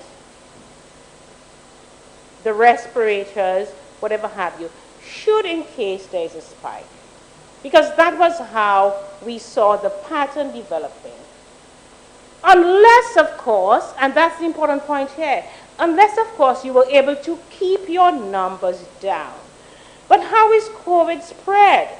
It spread mostly by direct contact. Still much is not known about the virus. We're still finding out about it. But what we do know is the way we can keep the virus from transmitting is by physical distancing, wearing masks, using hand sanitizers, and I guess boosting your immune system to keep healthy. We know that. So the people are a very important, a critical factor in fighting the virus. So when you tell me you care so much and you go out there and you have a march, I'm going to say it. You care so much. After a government has spent so much time and effort to put the infrastructure, to get the personnel, to have Cubans who have their own challenges, leave their country and come down here to help us fight it, and you can be so irresponsible, go out there, have a march, and you come back in here and you come and ask for the resignation of the Minister of Tourism who's doing such a good job. You come here and you ask and you say that the Minister of Health is not performing. Take responsibility. Take responsibility. The fact is, after that march, there was a spike in the spread of the virus. Take responsibility. We are not saying that the march was responsible for every single person who got a virus out there, but the fact is, when the contact tracing was done, spread happened because of that march. It did. Take responsibility. Take responsibility. And it's easy to say, to stand there and say how much you care. But let me go back there. Let me remind you. The leader of the opposition is lamenting, oh, people have no oxygen. Mr. Speaker, it was clarified he is still saying it from his chair. And he knows full well that when he speaks from where he's sitting, even though he doesn't have the floor, it is still carried through the sound system. So in spite of the fact, you have admonished him and you have explained to him that the official word from the ministry is that there has been no shortage of oxygen, he will still keep on repeating it from where he's sitting. And he has repeated it so many times, even after he has gotten the correct information. So it seems that the opposition really wants there to be a state or a situation in St. Lucia where people do not have oxygen, because you are told they have. You should be relieved and happy to say, oh, I'm very pleased to hear that there is oxygen. I was a bit concerned about it, but I'm really pleased to hear that we do not have a shortage of oxygen. That is what you should be saying. You get the correct information and you still keep repeating the misinformation out there. That is irresponsible. There are times when we must forget that we are politicians. You are sitting here as the leader of the opposition. You are a key factor in this fight. And at every turn, he has shown himself to be irresponsible. And he has shown himself not to care. And I didn't believe they cared anyway. Because guess what, Mr. Speaker? Care about saving lives, care about protecting life. They came here and formally institutionalized the destruction of lives in St. Lucia. They did that. So he forgot when he had an opportunity to vote in this house to protect lives. He forgot that. He forgot that he had a real opportunity to come into this chamber and speak in defense of life and protect all the St. Lucian life he wanted to protect. He forgot that. Suddenly, he's in opposition and he cares so much about life. No. When you were in the position to do something about it, you voted to destroy life. Don't come here now and say you want to protect life. Nobody believes you. Don't say you care. Show that you care. Mr. Speaker, I want to go back to the former Minister of Foreign Affairs. I'm not finished with him.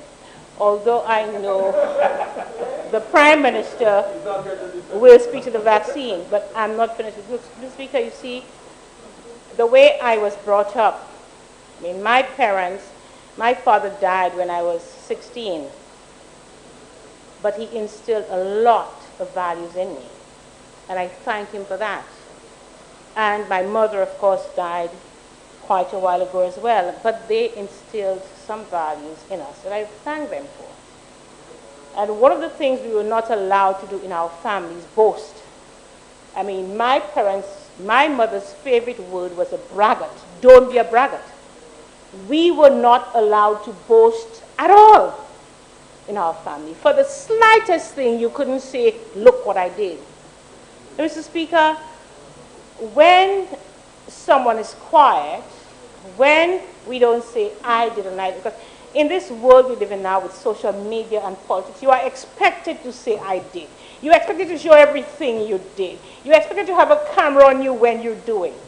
And people assume that if you're quiet, it means that you have nothing to say. People assume that if you do not respond to something, you are guilty of what you are accused of. People assume that. You have nothing to say, so whatever is said about you is true. You haven't defended yourself. Mr. Speaker, the former Minister of Foreign Affairs, doesn't he know, Mr. Speaker, that in July of 2019, because of our démarche to the U.S. administration, St. Lucians now do not necessarily have to travel to Barbados to renew their visas. Doesn't he know that? Doesn't he know that was done by this Ministry of Foreign Affairs under the guidance of the 2 foreign ministers? Doesn't he know that? Doesn't he know that?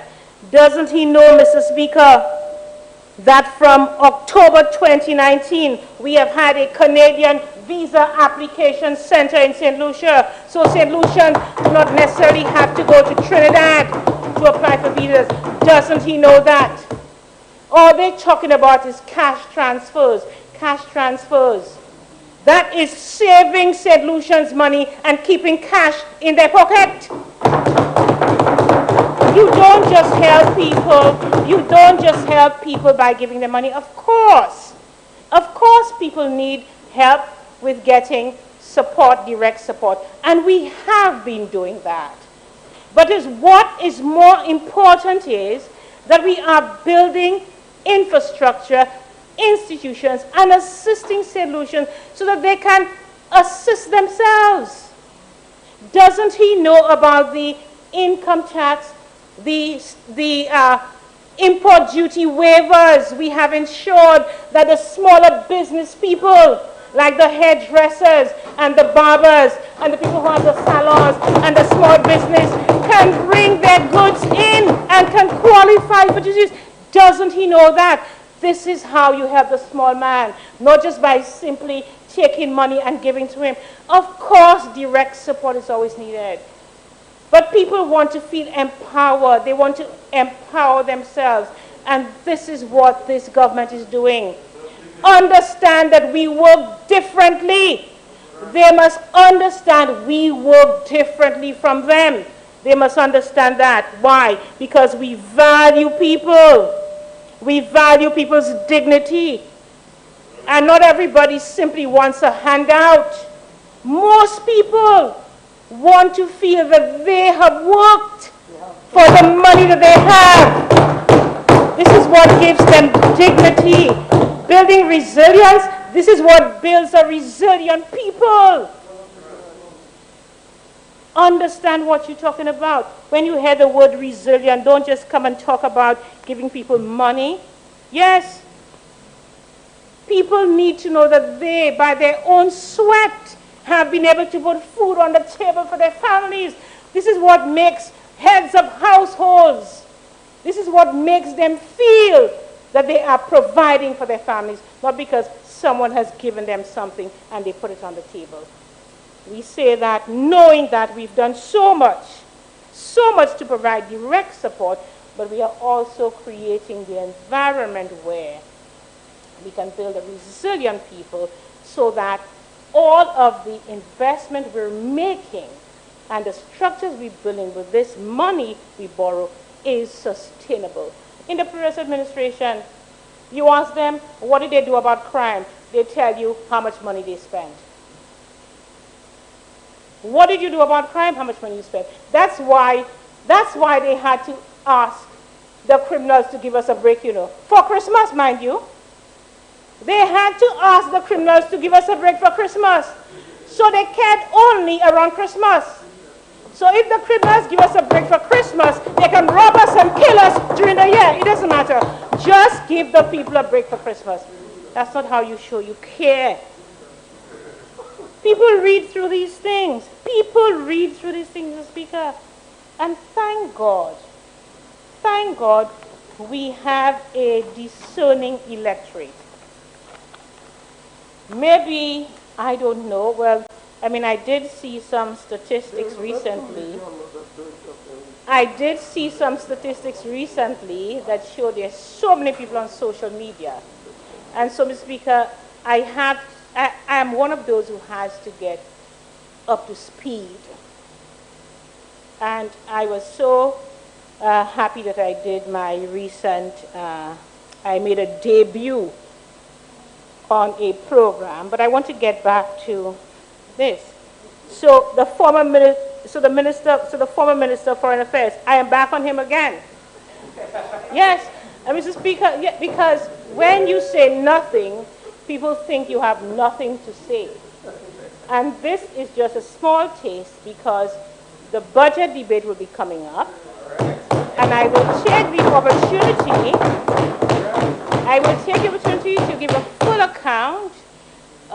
all of the work that has happened through the Ministry of Foreign Affairs. And I doubt I will have enough time, mind you, because the 1 hour in the budget will not allow me, I'm talking about the coming debate, will not allow me enough time to do it.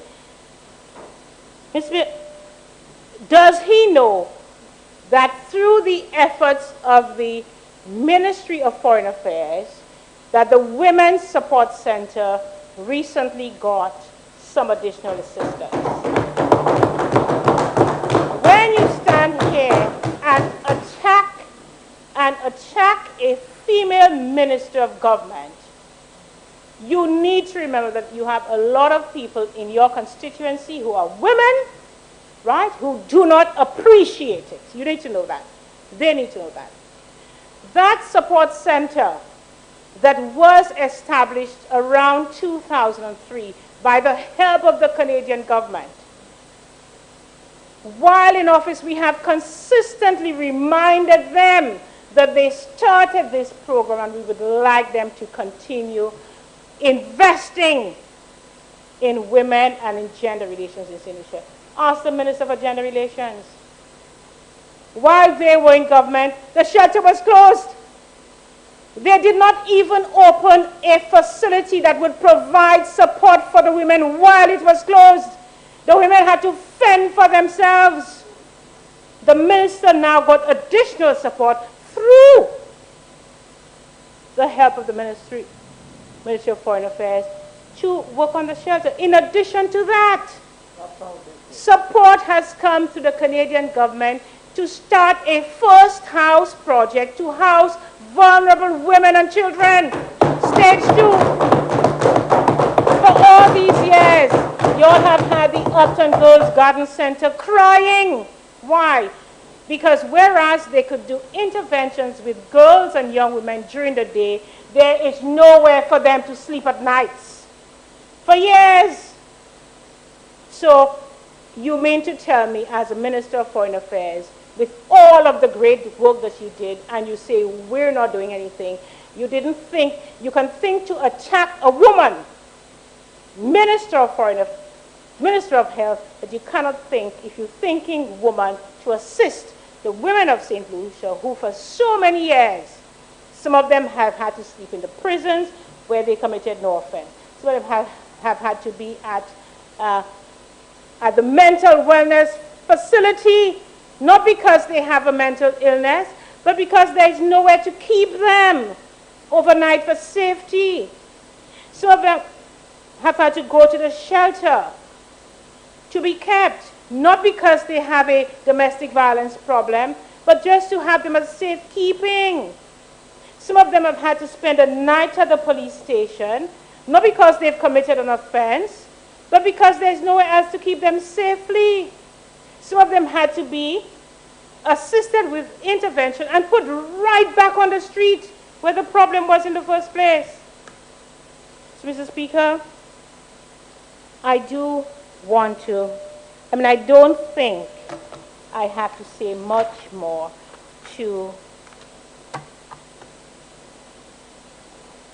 I don't think I have to say anything more to convince the people of St. Lucia that we care.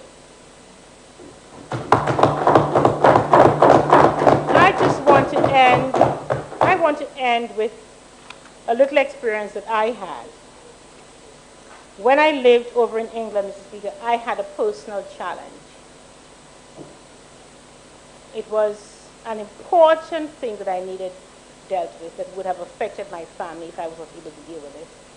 And somebody suggested to me that I should write my member of parliament. I lived in England at the time. And I took a pen and paper, well, I guess I got on the computer, and I wrote my member of parliament. And within 3 to 4 weeks, the problem was resolved. Mr. Speaker, that was years ago. And up to this day, I say to myself, if I ever have an opportunity to vote this member of parliament in office, I will do it. Because that thing she did mattered to me. Mr. Speaker, I never saw the member of parliament. I don't know where her office is. I do not even believe she actually signed the letter herself, because when I looked at the letter, you know, you have these electronic signatures. But you know what that member of parliament did to change my life? She put a structure in place so that whether or not she was able to see me personally, whether or not she was able to sign the letter personally, she cared enough to put a structure in place so that I would be assisted. And to this day, I know in my heart, if I have an opportunity to thank this lady, I would do it. So, Mr. Speaker, our government may not be able to physically speak with everybody. Our members of parliament may not be able to physically pick up a telephone and answer a call, but the structure, the investment we are putting in this country touches every life. That is the investment in infrastructure, in institutions, in people, in personnel, in resources, touches every life. And that's how people know you care. When the things you have put in place touch them. I thank you, Mr. Speaker.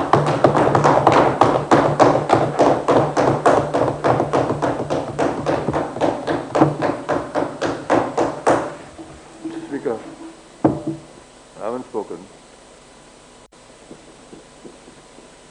You have to look around, Mr. Speaker. And I've signaled from yesterday that I'll be speaking. Member for Victoria. Thank you, Mr. Speaker.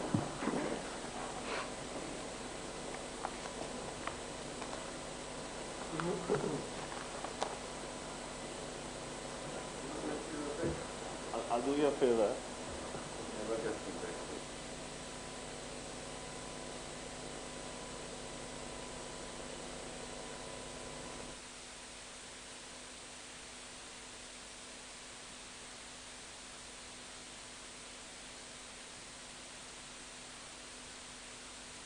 Speaker. Mr. Speaker, over the last few days and weeks, I have found myself contemplating about the consequences of the pandemic that faces us and faces our region and the world. And I have searched the history of St. Lucia to see if I can identify when in our span of history that we have had so many deaths at any point in time. Of course, the disaster at Wabin Poisson stands out. We've lost, we think, over 37 or 40-something lives at Wabin Poisson. And it is good to see that the people there are beginning to commemorate or remember this tragedy. Monsignor, we lost some lives. Of course, there would have been the lives of our predecessors, forefathers, that have been sacrificed for well-known diseases, including leprosy, but those numbers are not easily available to us. And therefore, when as a small country we have lost 32 lives, it has to resonate and touch us. And we can only, on the one hand, hope that there will be fewer losses as we go forward and that the situation stabilizes. But those deaths have touched each and every one of us in this house, whether opposition or whether government. You see, Mr. Speaker, all of us in this house would have known someone who have succumbed to this virus. All of us in this house would have had family, whether extended or otherwise, who would have been affected by this virus and would have experienced firsthand the consequences and the impact of this virus. And day by day, Mr. Speaker, it gets closer, day by day. And I could, on my own, Mr. Speaker, think of at least 4 or 5 friends of mine who have succumbed to the virus. Of course, starting with Wilkie Larcher, whom we paid homage to very quietly in this house several meetings ago. Today I understood that South, a popular local businessman and a great benefactor of the sporting fraternity in St. Lucia, also succumbed to the virus. I don't know whether that is factual, but that is the information that seems to be shared or being shared in the community.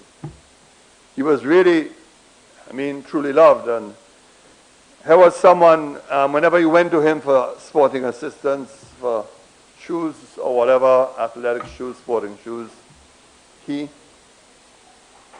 assisted one way or the other. So we have lost a well-known personality. And I would have thought, Mr. Speaker, that in the face of this tragedy, the monumental impact on us and our lives, that perhaps we might have been tempted to approach the issues and this debate in a different way. Mr. Speaker, I concur with the Leader of the Opposition that we really should have started this sitting and possibly other sittings with a moment of silence for those who have lost their lives. And I hope, and if I'm a little slightly emotional, it's because of, I know the cost and pain of this virus, that we can, in a singular act of remembrance, an act of remembrance, join together and possibly hold a special day of remembrance for those whose lives have been lost. It's the most we can do to say to the grieving families that, look, we understand your pain and we share your pain, and that we have not forgotten you and we remember you. I know that the drums of election are becoming louder and getting ever closer, but as a nation, I believe that that singular act perhaps would send a far more touching message than what we have heard from some members in this House. And so, Mr. Speaker, as we reflect on the losses we have had, the deaths, that we express our sympathy, our condolences, our shared pain, I hope that as a country that we can, for this singular moment, be able to engage in an act of remembrance, just to say to these families, we care and we understand. Mr. Speaker, I will devote my comments to responding to some of the things which I heard in this House throughout this debate. Some of it, I think, is unfortunate. Some of it saddens me. But on the other hand, I think we owe it to the people of St. Lucia to speak frankly, to speak openly, truthfully about the experience that we have had. All governments face tragedies from time to time, and all governments attract criticism from how they have handled tragedies. And I myself have had my fair share. I mean, when I go back and think of the problems that we had on the upper sections of in Marshall when slippage was being experienced, the cycles of the trough we had in December, and the problem when we had that rather unfortunate weather system that affected Soufrière years ago, and then, of course, post-Thomas. I wasn't in the office with Thomas, but certainly I was aware of the consequences. So we have faced tragedy. But while we have faced it, this is a tragedy of a different kind. Because what it does is that it is affecting us personally, is touching us personally, and every one of us, our friends and our family, are susceptible and vulnerable.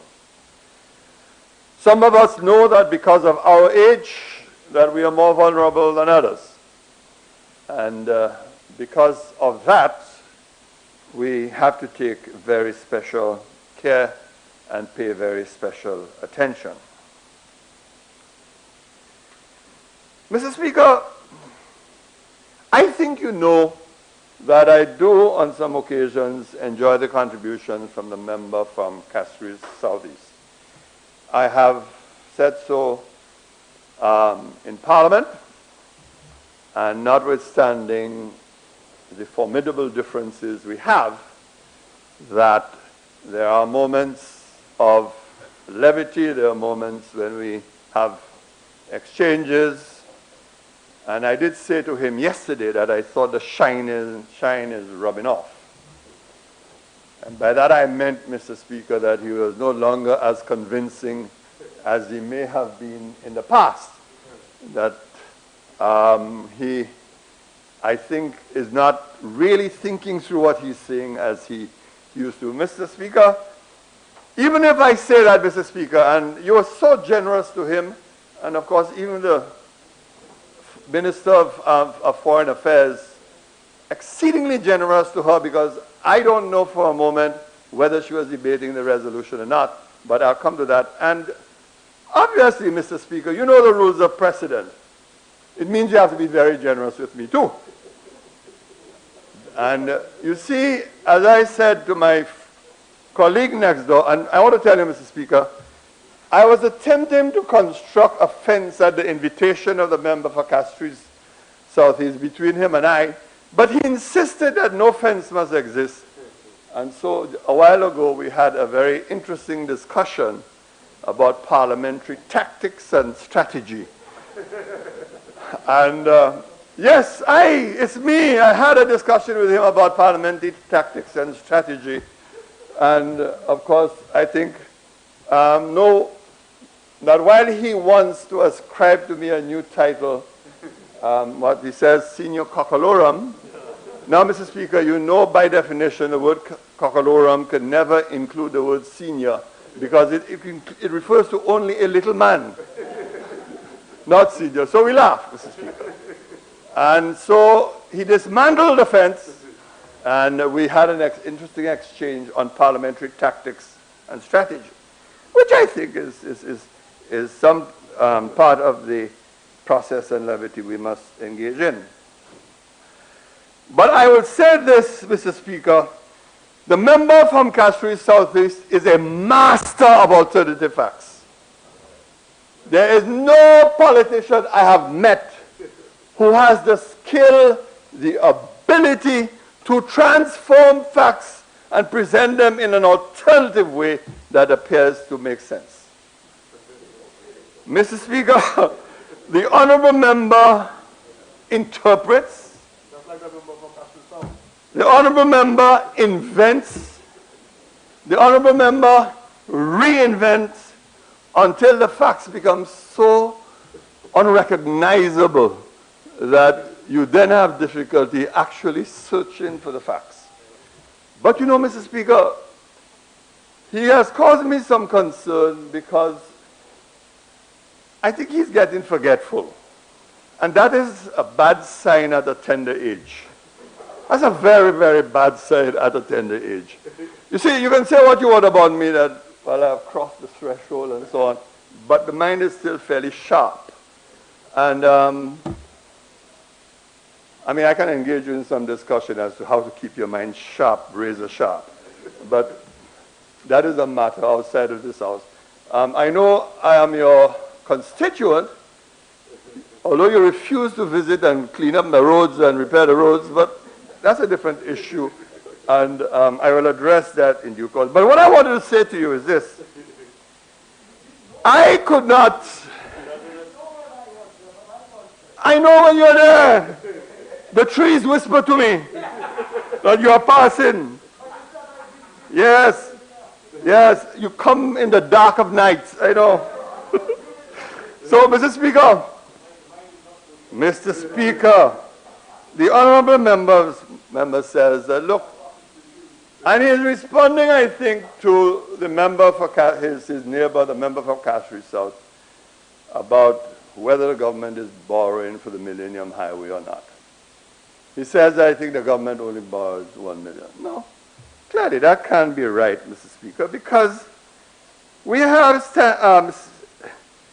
SI,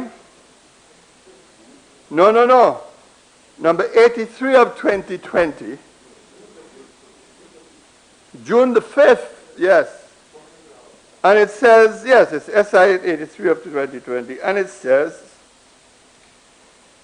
and whereas the Minister of Finance considers it necessary to borrow an amount not exceeding the equivalent of US $7,945,000 from the Caribbean Development Bank, ordinary capital resources to finance the Millennium Highway and West Coast reconstruction project.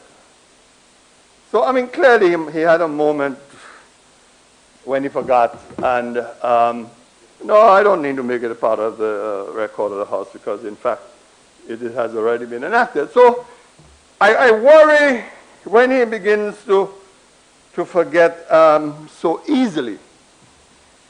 But what caught my attention was his interesting, very interesting sermonette, I would call it, because that's the language used when you have very short sermons and so on, about the role of God in politics and so on. Mr. Speaker, I am conscious I've been so maligned about what my religious faith is, what my religious beliefs are. And I'll tell you one thing, though. I separate religion and politics as best as I could. When I go to church, Mr. Speaker, you'll see me sitting somewhere at the back of the church, except when I was doing official duties and I was compelled to sit at the front, but I'm always somewhere at the back. I don't deliver political addresses in churches, except once, Mr. Speaker, I agreed to do an address in a Seventh-day Adventist church in my constituency, at which the member for Castries Southeast was present. And I'll tell you that both of us delivered speeches. I'll tell you what he spoke about. And I'm sure he'll remember very, very well. And as an indication of the acuity of memory, he spoke about the role of prophets. Isn't that right, member? He spoke about the role of prophets, the role of prophets in the Bible, and why God has endowed prophets with special powers. And he also spoke about the founder of his faith, Ellen White, and why she was endowed with special gifts and she was a prophet in her own right. It was quite an interesting position today. So it became my turn. And after listening to him, I said, my goodness, what am I going to speak to this audience about? And then I decided to be part lawyer and part lawyer, part politician, and also part religious who knew a few things in the Bible. So I took the text, love thy neighbor, and you know, throughout the Bible, Mr. Speaker, you admonish to love thy neighbor as thyself. And that core principle, love thy neighbor, has been at the heart of law and has led to the emergence of the law of negligence as we know it. But you know what I spoke on, Mr. Speaker? I took the opportunity to say that part of the responsibility to love your neighbor, you must not bear false witness against your neighbor. You must always speak the truth about your neighbor. Don't bear false witness. That there's nothing as damaging to your neighbor as bearing false witness. That was the only time in my life I think I spoke at a church because I avoided. And even when I may, yes, read a lesson here and there at a funeral, and even that I tend to be selective on. So I was a little taken up when the honorable member spoke and said that God had prepared this country for this pandemic and had selected the government and the honorable Prime Minister, the member for Mico South, as the guardians of our state. And God knew that this pandemic would have occurred and that that responsibility was logically cast on the member for Mico South. Now Mr. Speaker, I agree that those who are selected to govern and those who are put in the wilderness, those who are withdrawn from the wilderness and brought to govern, I agree that all of it is sanctioned by the God in which we believe. So, yes, if you are in office, then it is ordained. But the point is, this mighty God of ours, Mr. Speaker, also has an incredible sense of humor. This mighty God of ours has a way of allowing things to happen to people. This mighty God has a way of teaching us lessons in our lives as what to do and what not to do. And who knows, because in the United States, Mr. Speaker, Donald Trump was supposed to have been selected by God. He faced the trauma of a pandemic, and the United States now has a leading number of deaths in the world. And everybody is asking the simple question, how is it that a mighty democracy like the United States, such a rich and powerful nation, could have handled the COVID pandemic as badly as it did? I don't have answers. All that happened under Donald Trump, and it was said that he was ordained to be, by God, to be the President of the United States. But you know, God has a peculiar way of teaching us lessons, because the people in the United States have been taught a huge and monumental lesson, as we have, who knows, might be taught lessons, because you see, maybe God wanted to warn the people of St. Lucia, all that glitters is not gold. Maybe that was the warning. And so when they were baited and told that the former government imposed a $6.80 tax on a gallon of gas, and it was hidden, and today, up to this day, nobody can find the $6.80. It was a way of saying simply, no matter how much you want to govern, but truth matters. Mr. Speaker, when a member of a library teased yesterday and to the merriment of some members and said, well, when a member from South suggested that there be a quarantine facility on Pigeon Island, was it God who was telling him to say that? Rat Island, sorry. I mean, when, for example, St. Lucians now have to pay some of the highest taxes to fly into and out of their country to build an airport facility, I guess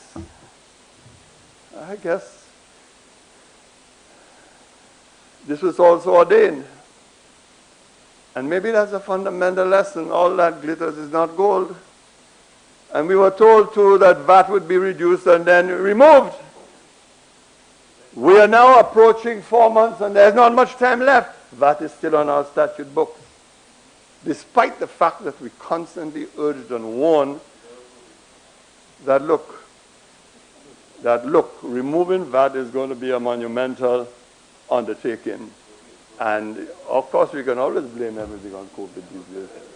Everything is blamed on COVID, eh? Look, the member for Castries South, he say he can't have a drink at his own. Well, he say he don't drink at all, but I don't know if that's true. He say COVID. Everything is COVID. Everything is COVID. So I forgot to ask you, but maybe you can tell me after I have spoken, what exactly do you drink? Because since you say you don't take any hard stuff, so what does he drink? Chini Wezon? Ah, Chini Wezon.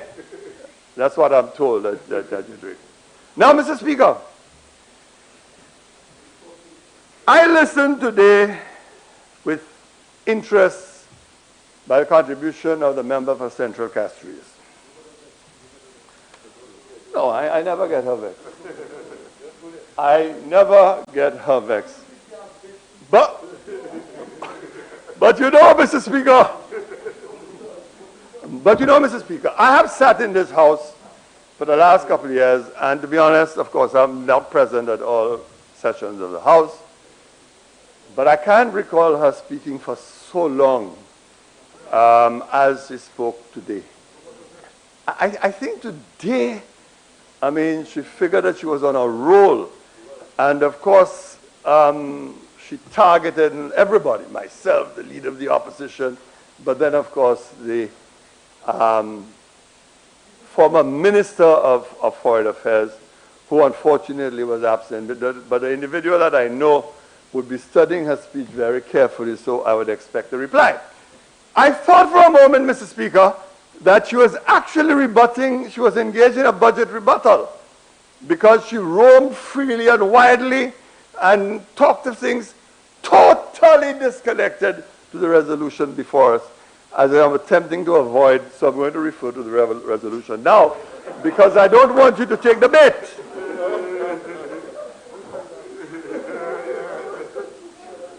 Now, Mr. Speaker, she says that she has had absolutely no difficulty in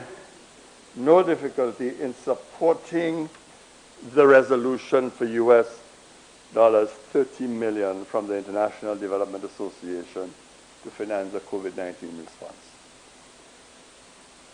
And I will concede one thing with her. All over the world, there is no question that there has been heavy borrowing by all to cope with this pandemic. I don't know of any country that has survived just yet on its own resources, possibly with the exception of China. But the Chinese experience is interesting, and certainly, Mr. Speaker, I think is one that should not be ignored. And in the discourses we have had, very few references have been made to how they have handled this pandemic. And of course, a lot of people believe that the authoritarian nature of the regime is what explains it. But that's a different issue. So, Mr. Speaker, we can agree that there has been very heavy borrowing. In the United States, the borrowing has gone through the window. Biden is now asking to borrow $1.9 trillion, am I correct? To assist the citizens of the United States cope with the after effects. And contrary to what the member for Castries Central might have imputed in terms of the philosophy of her government, a lot of that money will be going to ordinary Americans by way of cash grants to help them meet the daily cost of living, the expenses that they have, whether it be rental or otherwise, or other commitments. The mighty United States has the resources, but has decided that it has to reach out to its citizens. So there's nothing distasteful or reprehensible about reaching out to people who are in distress. And that's what the opposition has been saying, that this is an exceptional time. Now, Mr. Speaker. So I agree with her, Mr. Speaker. Mr. Speaker, if I may, just on a point of elucidation. If I will be allowed. And you want me to Please, of course, I'll do anything for you, so I'll pull back. Mr. Speaker, I did say that we appreciate and we have been providing direct support in addition to the other measures. So the direct support I will speak about was in fact the support in terms of funds, whether it be through vouchers, whether it be through the increased public assistance. So that direct support was actually referring to cash that could have been given the vouchers or whatever have you. Well, I'm glad I gave you an opportunity to explain yourself. So, but the simple point is that you agree that the people of St. Lucia must be given direct assistance and support to help them cope with what they're going through. That's all I wanted to establish. But you were very loquacious this morning, and quite apart from that, and I think, and I'm not coming to the defense of the opposition, Mr. Speaker. I don't think this opposition has ever said that they will never support borrowing to respond to COVID. What they have always questioned is frank and full disclosure about what the money will be used for and for what purpose would the money be used, what will be targeted. And what they have been saying and what we have been saying is, look, your strategy is to take money, build roads, because you believe that the expenditure in roads will help your GDP to grow, will help the economy to grow, but of course, we all know, we see the remarkable coincidence of all these roads and, of course, general elections. So, Mr. Speaker, motives are an issue. Motives. But I did not believe, Mr. Speaker, that the honorable member would have gone to talk about St. Jude and say, we are quiet about St. Jude and we say nothing now. There's nothing to be quiet about. This government took a decision, Mr. Speaker, to stop a hospital that was 80% completed. They told the people of St. Lucia that they will build a new hospital long ahead of the general election. They were supposed to finish the hospital since last year. Patients were supposed to be in the hospital. That does not happen, and it will not happen before this general election. Even if they hurry up and fix up 1 or 2 rooms and put people in there, it can't happen. But what is worse is that it's a car park. It's an ugly building. No character, doing dishonor to my people in Beaufort South. And the thing is this, I just don't know why you all think that somehow this is going to sway the people of Beaufort South and vote me out. I don't know why you believe that is the case. And I treat every opponent of mine with Mr. Speaker, with respect, and I take all of them seriously. All of them. But why did you do it? Because if that hospital had been completed, and even if you decided to go on a frolic of your own and build a new hospital, and by the way, I never saw a report that says that the hospital was unfit for habitation. What our report said, to the best of my recollection, was that whatever defects existed, and this is even questionable, can be remedied and the hospital be made viable. But the government, in its wisdom, decided to chuck it aside for whatever motives, which in time we will discover, and construct a new hospital. So, where does this leave us, Mr. Speaker? The honourable member says that... Mr. Speaker, on a point of order. Order or elucidation? Order. Order. Which you prefer? Order? Order. Honourable member. Well, I can't sit down here, so I will sit right here. Mr. Speaker, the honourable member, as the former Minister of Finance, would know the numbers for the hospital in terms of the figures that were spent and the figures that, so to say, that the hospital was 80% complete, yet still it needed almost the same amount of money to finish it as if it was 50% complete. I am trying to reconcile the two statements. And the last signing that he did for a direct award on the hospital took the hospital final price to $176 million. And according to the record, just about $100 million or less had been spent. So I try to reconcile the 80% and the amount. Mr. Speaker, I did not know that members of this House were subjected to cross-examination.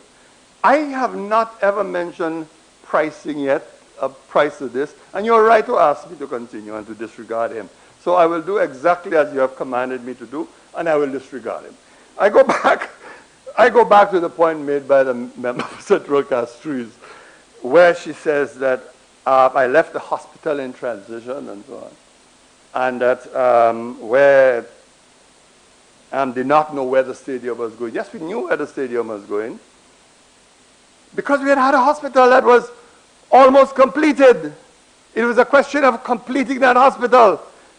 And if we had done so today, even if the government had gone on a frolic of its own to make a point to seek to destroy me politically, because that was the motive, we could have had a center for the treatment of people with COVID in the south. And all this burden that is on the north would have been eased and life would have been more bearable. That's a fundamental position. But you know, there are some things in history that you can't change, you have to live with. And when I'm asked what my attitude would be to an unfinished hospital that would be left behind by the current government, my response is, enough about St. Jude's. Whatever is left behind, it must be completed, even if we have to hire the member for Castries Southeast as a project manager. What do you mean never? And that's the point. When we were in office and we met their own project team, the very same lady they are berating and attacking, and I had a member for Castries Central talking about berating women and berating people. She was berated. She was the selection of the former Prime Minister of St. Lucia. Well, and do you know, Mr. Speaker, that that lady campaigned against me in the last election? She went to church to utter prayers against me. That is a reality, Mr. Speaker. But I did not hold these things against her. Never did. Never, ever, ever did. So, Mr. Speaker, I accepted her invitation to speak about St. Jude. But you know, I will not accept the bait today to speak to her about our interpretation of... I will not accept the bait today to speak to her about how our interpretation of history and who shaped what. I've never gone there, Mr. Speaker.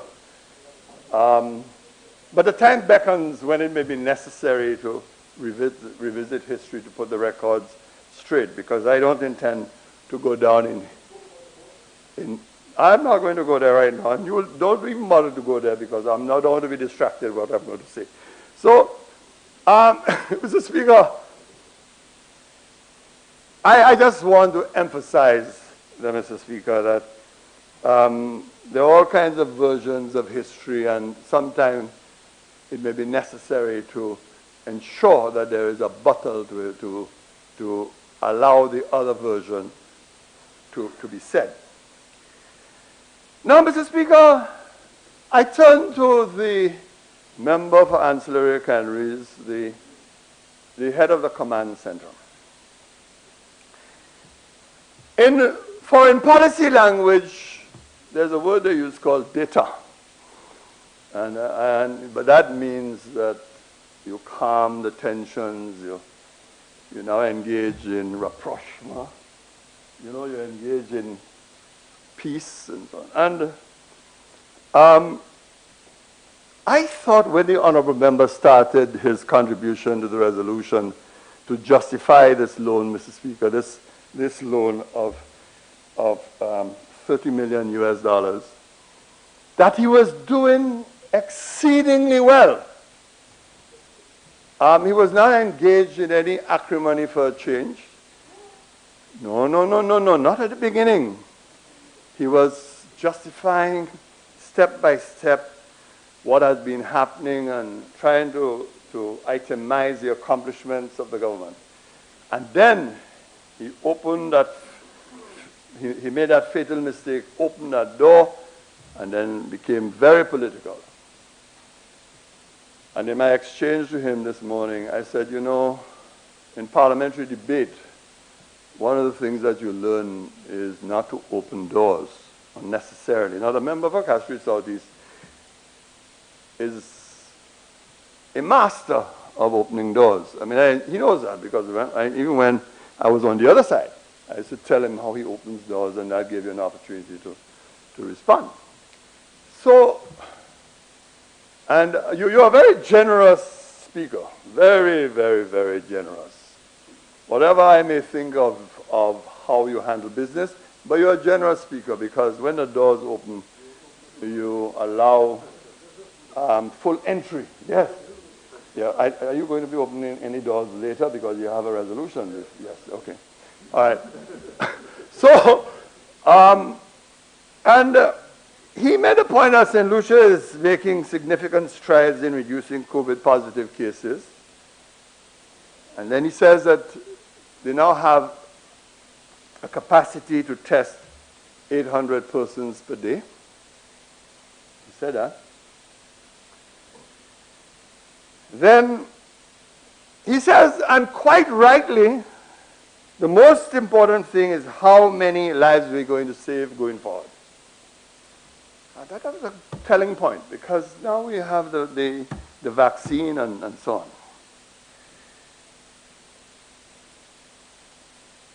But even Mr. Speaker, what the honorable member has praised, like the testing capacity, do you know, Mr. Speaker, all of that we have had to drag this government to do? My goodness, this is February, a whole year after this pandemic started, and those new initiatives that have come into play in the last few weeks are not initiatives because of changing circumstances, but initiatives because we have had to drag the government to understand. And so when I heard him say that the capacity at Ezra Long Lab would be used, I said, touche at long last. Do you know how many sessions we had in this house and we told the government, use the capacity at Ezra Long Lab? And why are we not admitting to the issues that we have? It is better to admit and recognize that there are problems, and we say, all right, we have a problem, then we're going to deal with it, and then to pretend that the problem doesn't exist. I'll give you an example, Mr. Speaker. Look at the testing regime. I read the statements like everybody else. But, Mr. Speaker, nearly all of us in this House, as I said, have persons who have ended up at Victoria Hospital, at the Respiratory Hospital. Some of them phone us from there. And I'm not boasting or anything. I've had to come to people's rescue sometimes to provide things to them. They telephone, they get my number somehow. And so we have a fair sense of what is happening there. But you know, equally, Mr. Speaker, I can tell you of several cases of persons who have taken tests, let us say on February the 1st. The whole month goes by, and then suddenly on the 23rd, 24th, or 21st of February, they're then told that they're positive they have COVID. Now, it happens. It has happened frequently. And the wisest thing the government did was to set up a quarantine facility for those persons that once they're tested, they go there. But when did it come? At the last minute, Mr. Speaker. And so those persons who have been tested and who live with COVID are in fact spreading COVID left, right, and center in their households and in their communities before they know. And simply, they're asymptomatic. They show no symptoms. Now, it took us a whole year to deal with things this decisively. Whereas some simple admissions would have made it easier for all of us to have coped with it. You have asked the country to measure you. You have asked the opposition to measure you. Earlier in the year, you said to us you are the best in the Caribbean, best in the world. I remember saying to you one day in this house, and it doesn't matter what you all think of me. I mean, all of you have different views of me or whatever the case is. It really doesn't matter. I was saying to you once, there's a thing called karma. Karma. That, you know, whatever you do, it will come back to haunt you at some point. And I have learned that bitter lesson in politics. No, it was said in this house. No, my friend. It was said to you in this house, and I believe you are present. And I believe you are present. And I've heard it being repeated since then. Now, you asked us to test you on that basis to assess you. Therefore, Mr. Speaker, you owe explanations to the people of St. Lucia.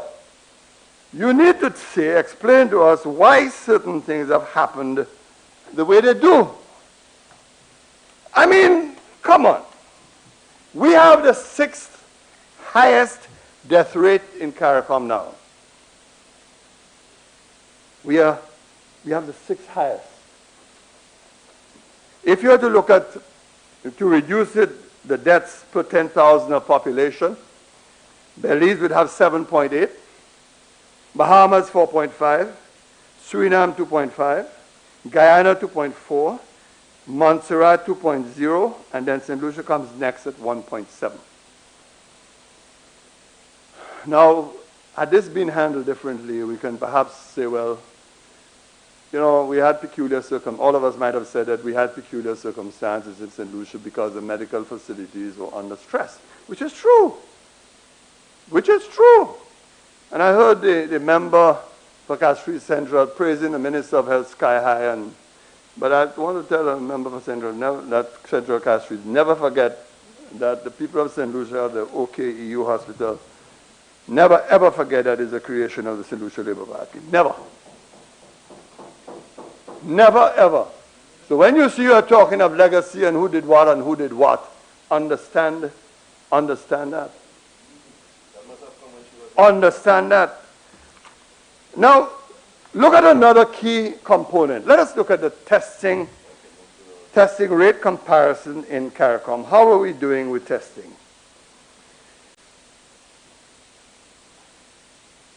We are 7th in CARICOM with testing.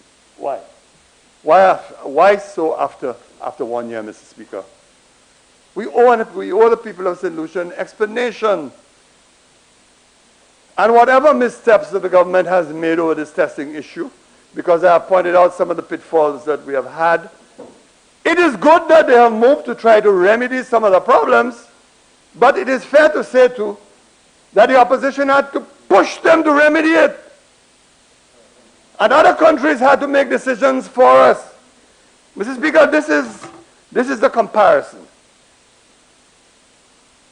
Barbados tested for, at this date, 4,211. St. Vincent and the Grenadines, 3,043. Belize, 2006. And I'm talking of total, don't get excited. No, I'm reading the number of tests per 10,000 of population. Don't get excited. You know I'll cover that. Honourable Member. Yes, Mr. Speaker. You want me to talk to you instead? I agree. You're a far more interesting person to address than a member for ancillary countries. So, Mr. Speaker, total tests per 10,000 of population, Barbados 4,211, St. Vincent and the Grenadines 3,043, Belize 2006, Montserrat 1,896, Grenada 1,798, and again, just for the benefit of members, I'm talking about total tests per 10,000 population. Bahamas 1,683, and then comes St. Lucia 1,632. How did we get in? How did we get there? How did we get there? And of course, at the bottom of the scale in terms of number of tests, other countries follow. Mr. Speaker, I just make these points to say that if you are going to beat your chest and say you have been so successful and what you did so far has been ordained, then very clearly these are issues you have to explain to the people of St. Lucia. But I said, Mr. Speaker, that a member for ancillary canneries opened a door which caused me some personal disappointment. And this was repeated ad nauseum by the member of Central Castries, the member of Castries Southeast, October super spreader.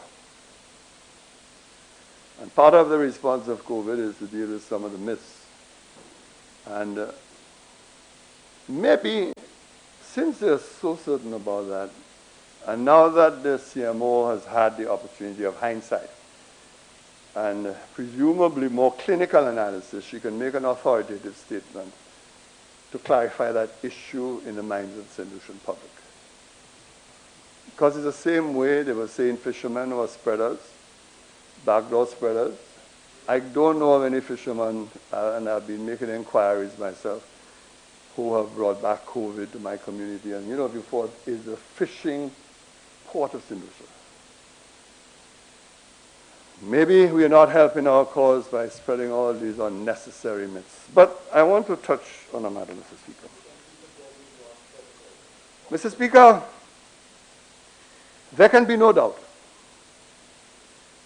that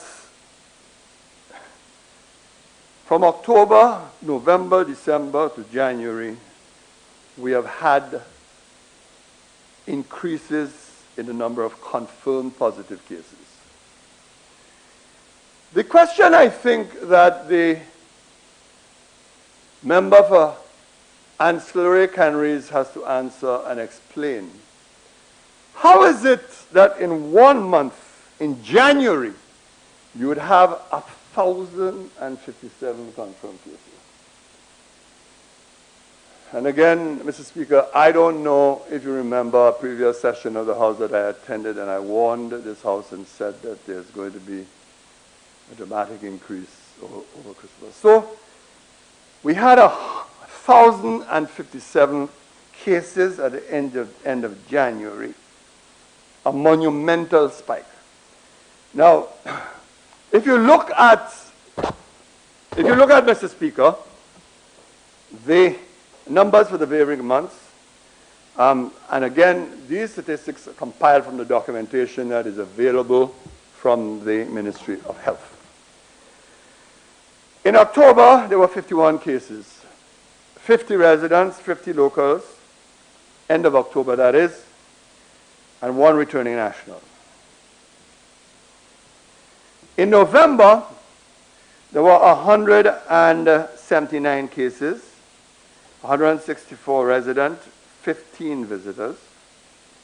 In December, there were 94 cases. And listen to this, Mr. Speaker. There were 59 residents, that's in December, 16 returning nationals, and 19 visitors, to give a total of 94 confirmed cases.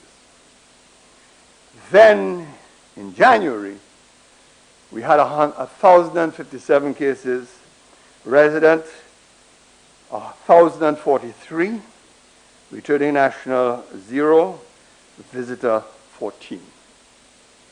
Now, if the burden of the argument of the government is that October was responsible for all of this, or I think, in fairness, some of them added a little inflection to it and said mainly responsible, mainly contributed. How is that? Okay. So if that is your argument, then why you have this massive jump at the end of December? And at the same time, yes, Christmas, yes, Christmas, yes, Christmas, because when you should have been strict with the protocols, you wanted to appease the population to say, look, you can have a little Christmas and so on, we're going to ease up on things. And every country that did it, found themselves in trouble in the month of January. Honourable member, you have 5 minutes in which to complete your Mr. Speaker, are you really serious? Because I know you enjoyed listening to me, you know. And you're deciding finally that somebody is beginning to make sense. So you want me to have 5 minutes? Close your eyes to the clock and watch me, Mr. Speaker. Now, Mr. Speaker, if I may then, Mr. Speaker, if I may, Mr. Speaker, say this. To this day, we don't know how prevalent is that British variant in this country. We know it was brought in. We know there were 5 persons who were tested with it. We know they included tourists, and we know they included nationals. We know that. Yes, we know that. I mentioned the figure earlier on. The question, Mr. Speaker, is whether it is this variant that has spread so significantly in this country that is at the heart of the problem we have on our hands. But you just said they arrived here in December. Obviously, if the variants were in St. Lucia in December, then the natural thing is that they will wind their way to the January figures and to the end. Mr. Speaker, you told me I have 5 more minutes, reluctantly. But in conclusion, let me say this. Let me say this, Mr. Speaker, because time doesn't allow me. Mr. Speaker, I entirely agree with those members who say that those statements from the Ministry of Health should not be saying people are dying because of pre-existing conditions. It's not good for those who live among us who have pre-existing conditions. It infuriates them. It embarrasses them. But what is worse is that it's beginning to appear as if the government is trying to justify these deaths on the basis of pre-existing conditions. Nobody does that. In the debate that is taking place in countries, whether in the United States, in Canada, in France, in Europe, you will hear in the debate there's discussion that a lot of those persons, and the statistics will show, are persons with pre-existing conditions. but there are pre-existing conditions. Mr. Speaker, I need to stand on the point of order. I know we need to go to lunch, but just very briefly, the honorable member is misleading the House. I don't think that we have said that the individuals who have died because they have pre-existing conditions. What we have done simply is lay the figures to show that most of the individuals who have died, with an exception to one case, that they have had pre-existing conditions. We went on to outline that diabetes seems to be most of the cases where you had pre-existing conditions. By laying out the information, Mr. Speaker, by laying out the information, Mr. Speaker, and being transparent with the general public so that they can track. We've gone into age groups. We've looked at how it affects males, females. We've looked at age groups and all the different demographics. It is called public health reporting. And so therefore, Mr. Speaker, the honorable member needs to desist from misleading the public. I think you should ask him to say as it relates to the information being preferred. And I know the member for Sufra recognizes this. He's looking at me telling me, oh, why are you going to end up stand up saying that? Mr. Speaker, because he's destroying himself. All I'm saying is that when you're describing the number of cases, you don't you do not add that case X or Y had a pre-existing condition. The second thing I want to say, Mr. Speaker, you know, Mr. Speaker, nearly every statement that has come from the Ministry of Health says that 2 persons are in critical care.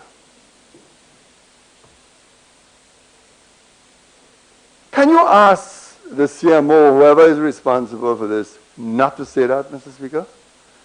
Because you know, when you talk of 2 persons in critical care, and that has been going on since last year, you know, I can show you press releases going back September, July, 2 persons in criminal care.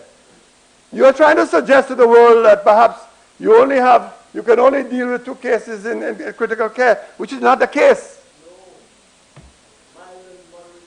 But why are you putting 2 each time? You mean to tell me it never changes, Mr. Speaker? Day after day, Monday to Friday, Monday to Sunday, day after day, 2 cases in critical care. That makes sense to you, Mr. Speaker? Oh my goodness, it takes 14 days to incubate. But Mr. Speaker, just imagine that the incubation then is cyclical. So every time, every day is 2 like that. You don't say that's madness, Mr. Speaker.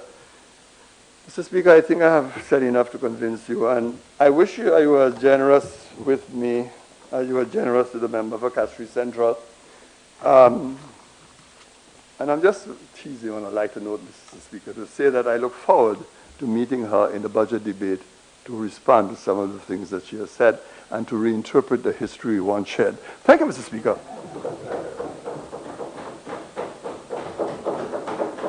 Member for Castries Office. Mr. Speaker, I beg that we suspend the House for 1 hour for lunch. Honorable members, the question is that the House do stand suspended for the next hour. I now put the question. As many as are of that opinion, say aye. As many as of the contrary opinion, say no. I think the ayes have it. The ayes have it. House is suspended.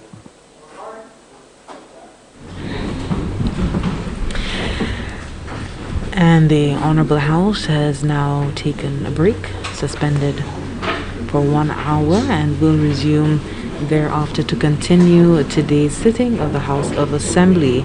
As we just wrap up for the morning sitting, it's now gone into afternoon, I just want to remind you of the motions that are down for consideration in this sitting, and we are at a point where the motion being debated is that Parliament authorize the Minister of Finance to borrow an amount of US $30 million from the International Development Association to finance the COVID-19 Response, Recovery and Resilience Development Policy Program.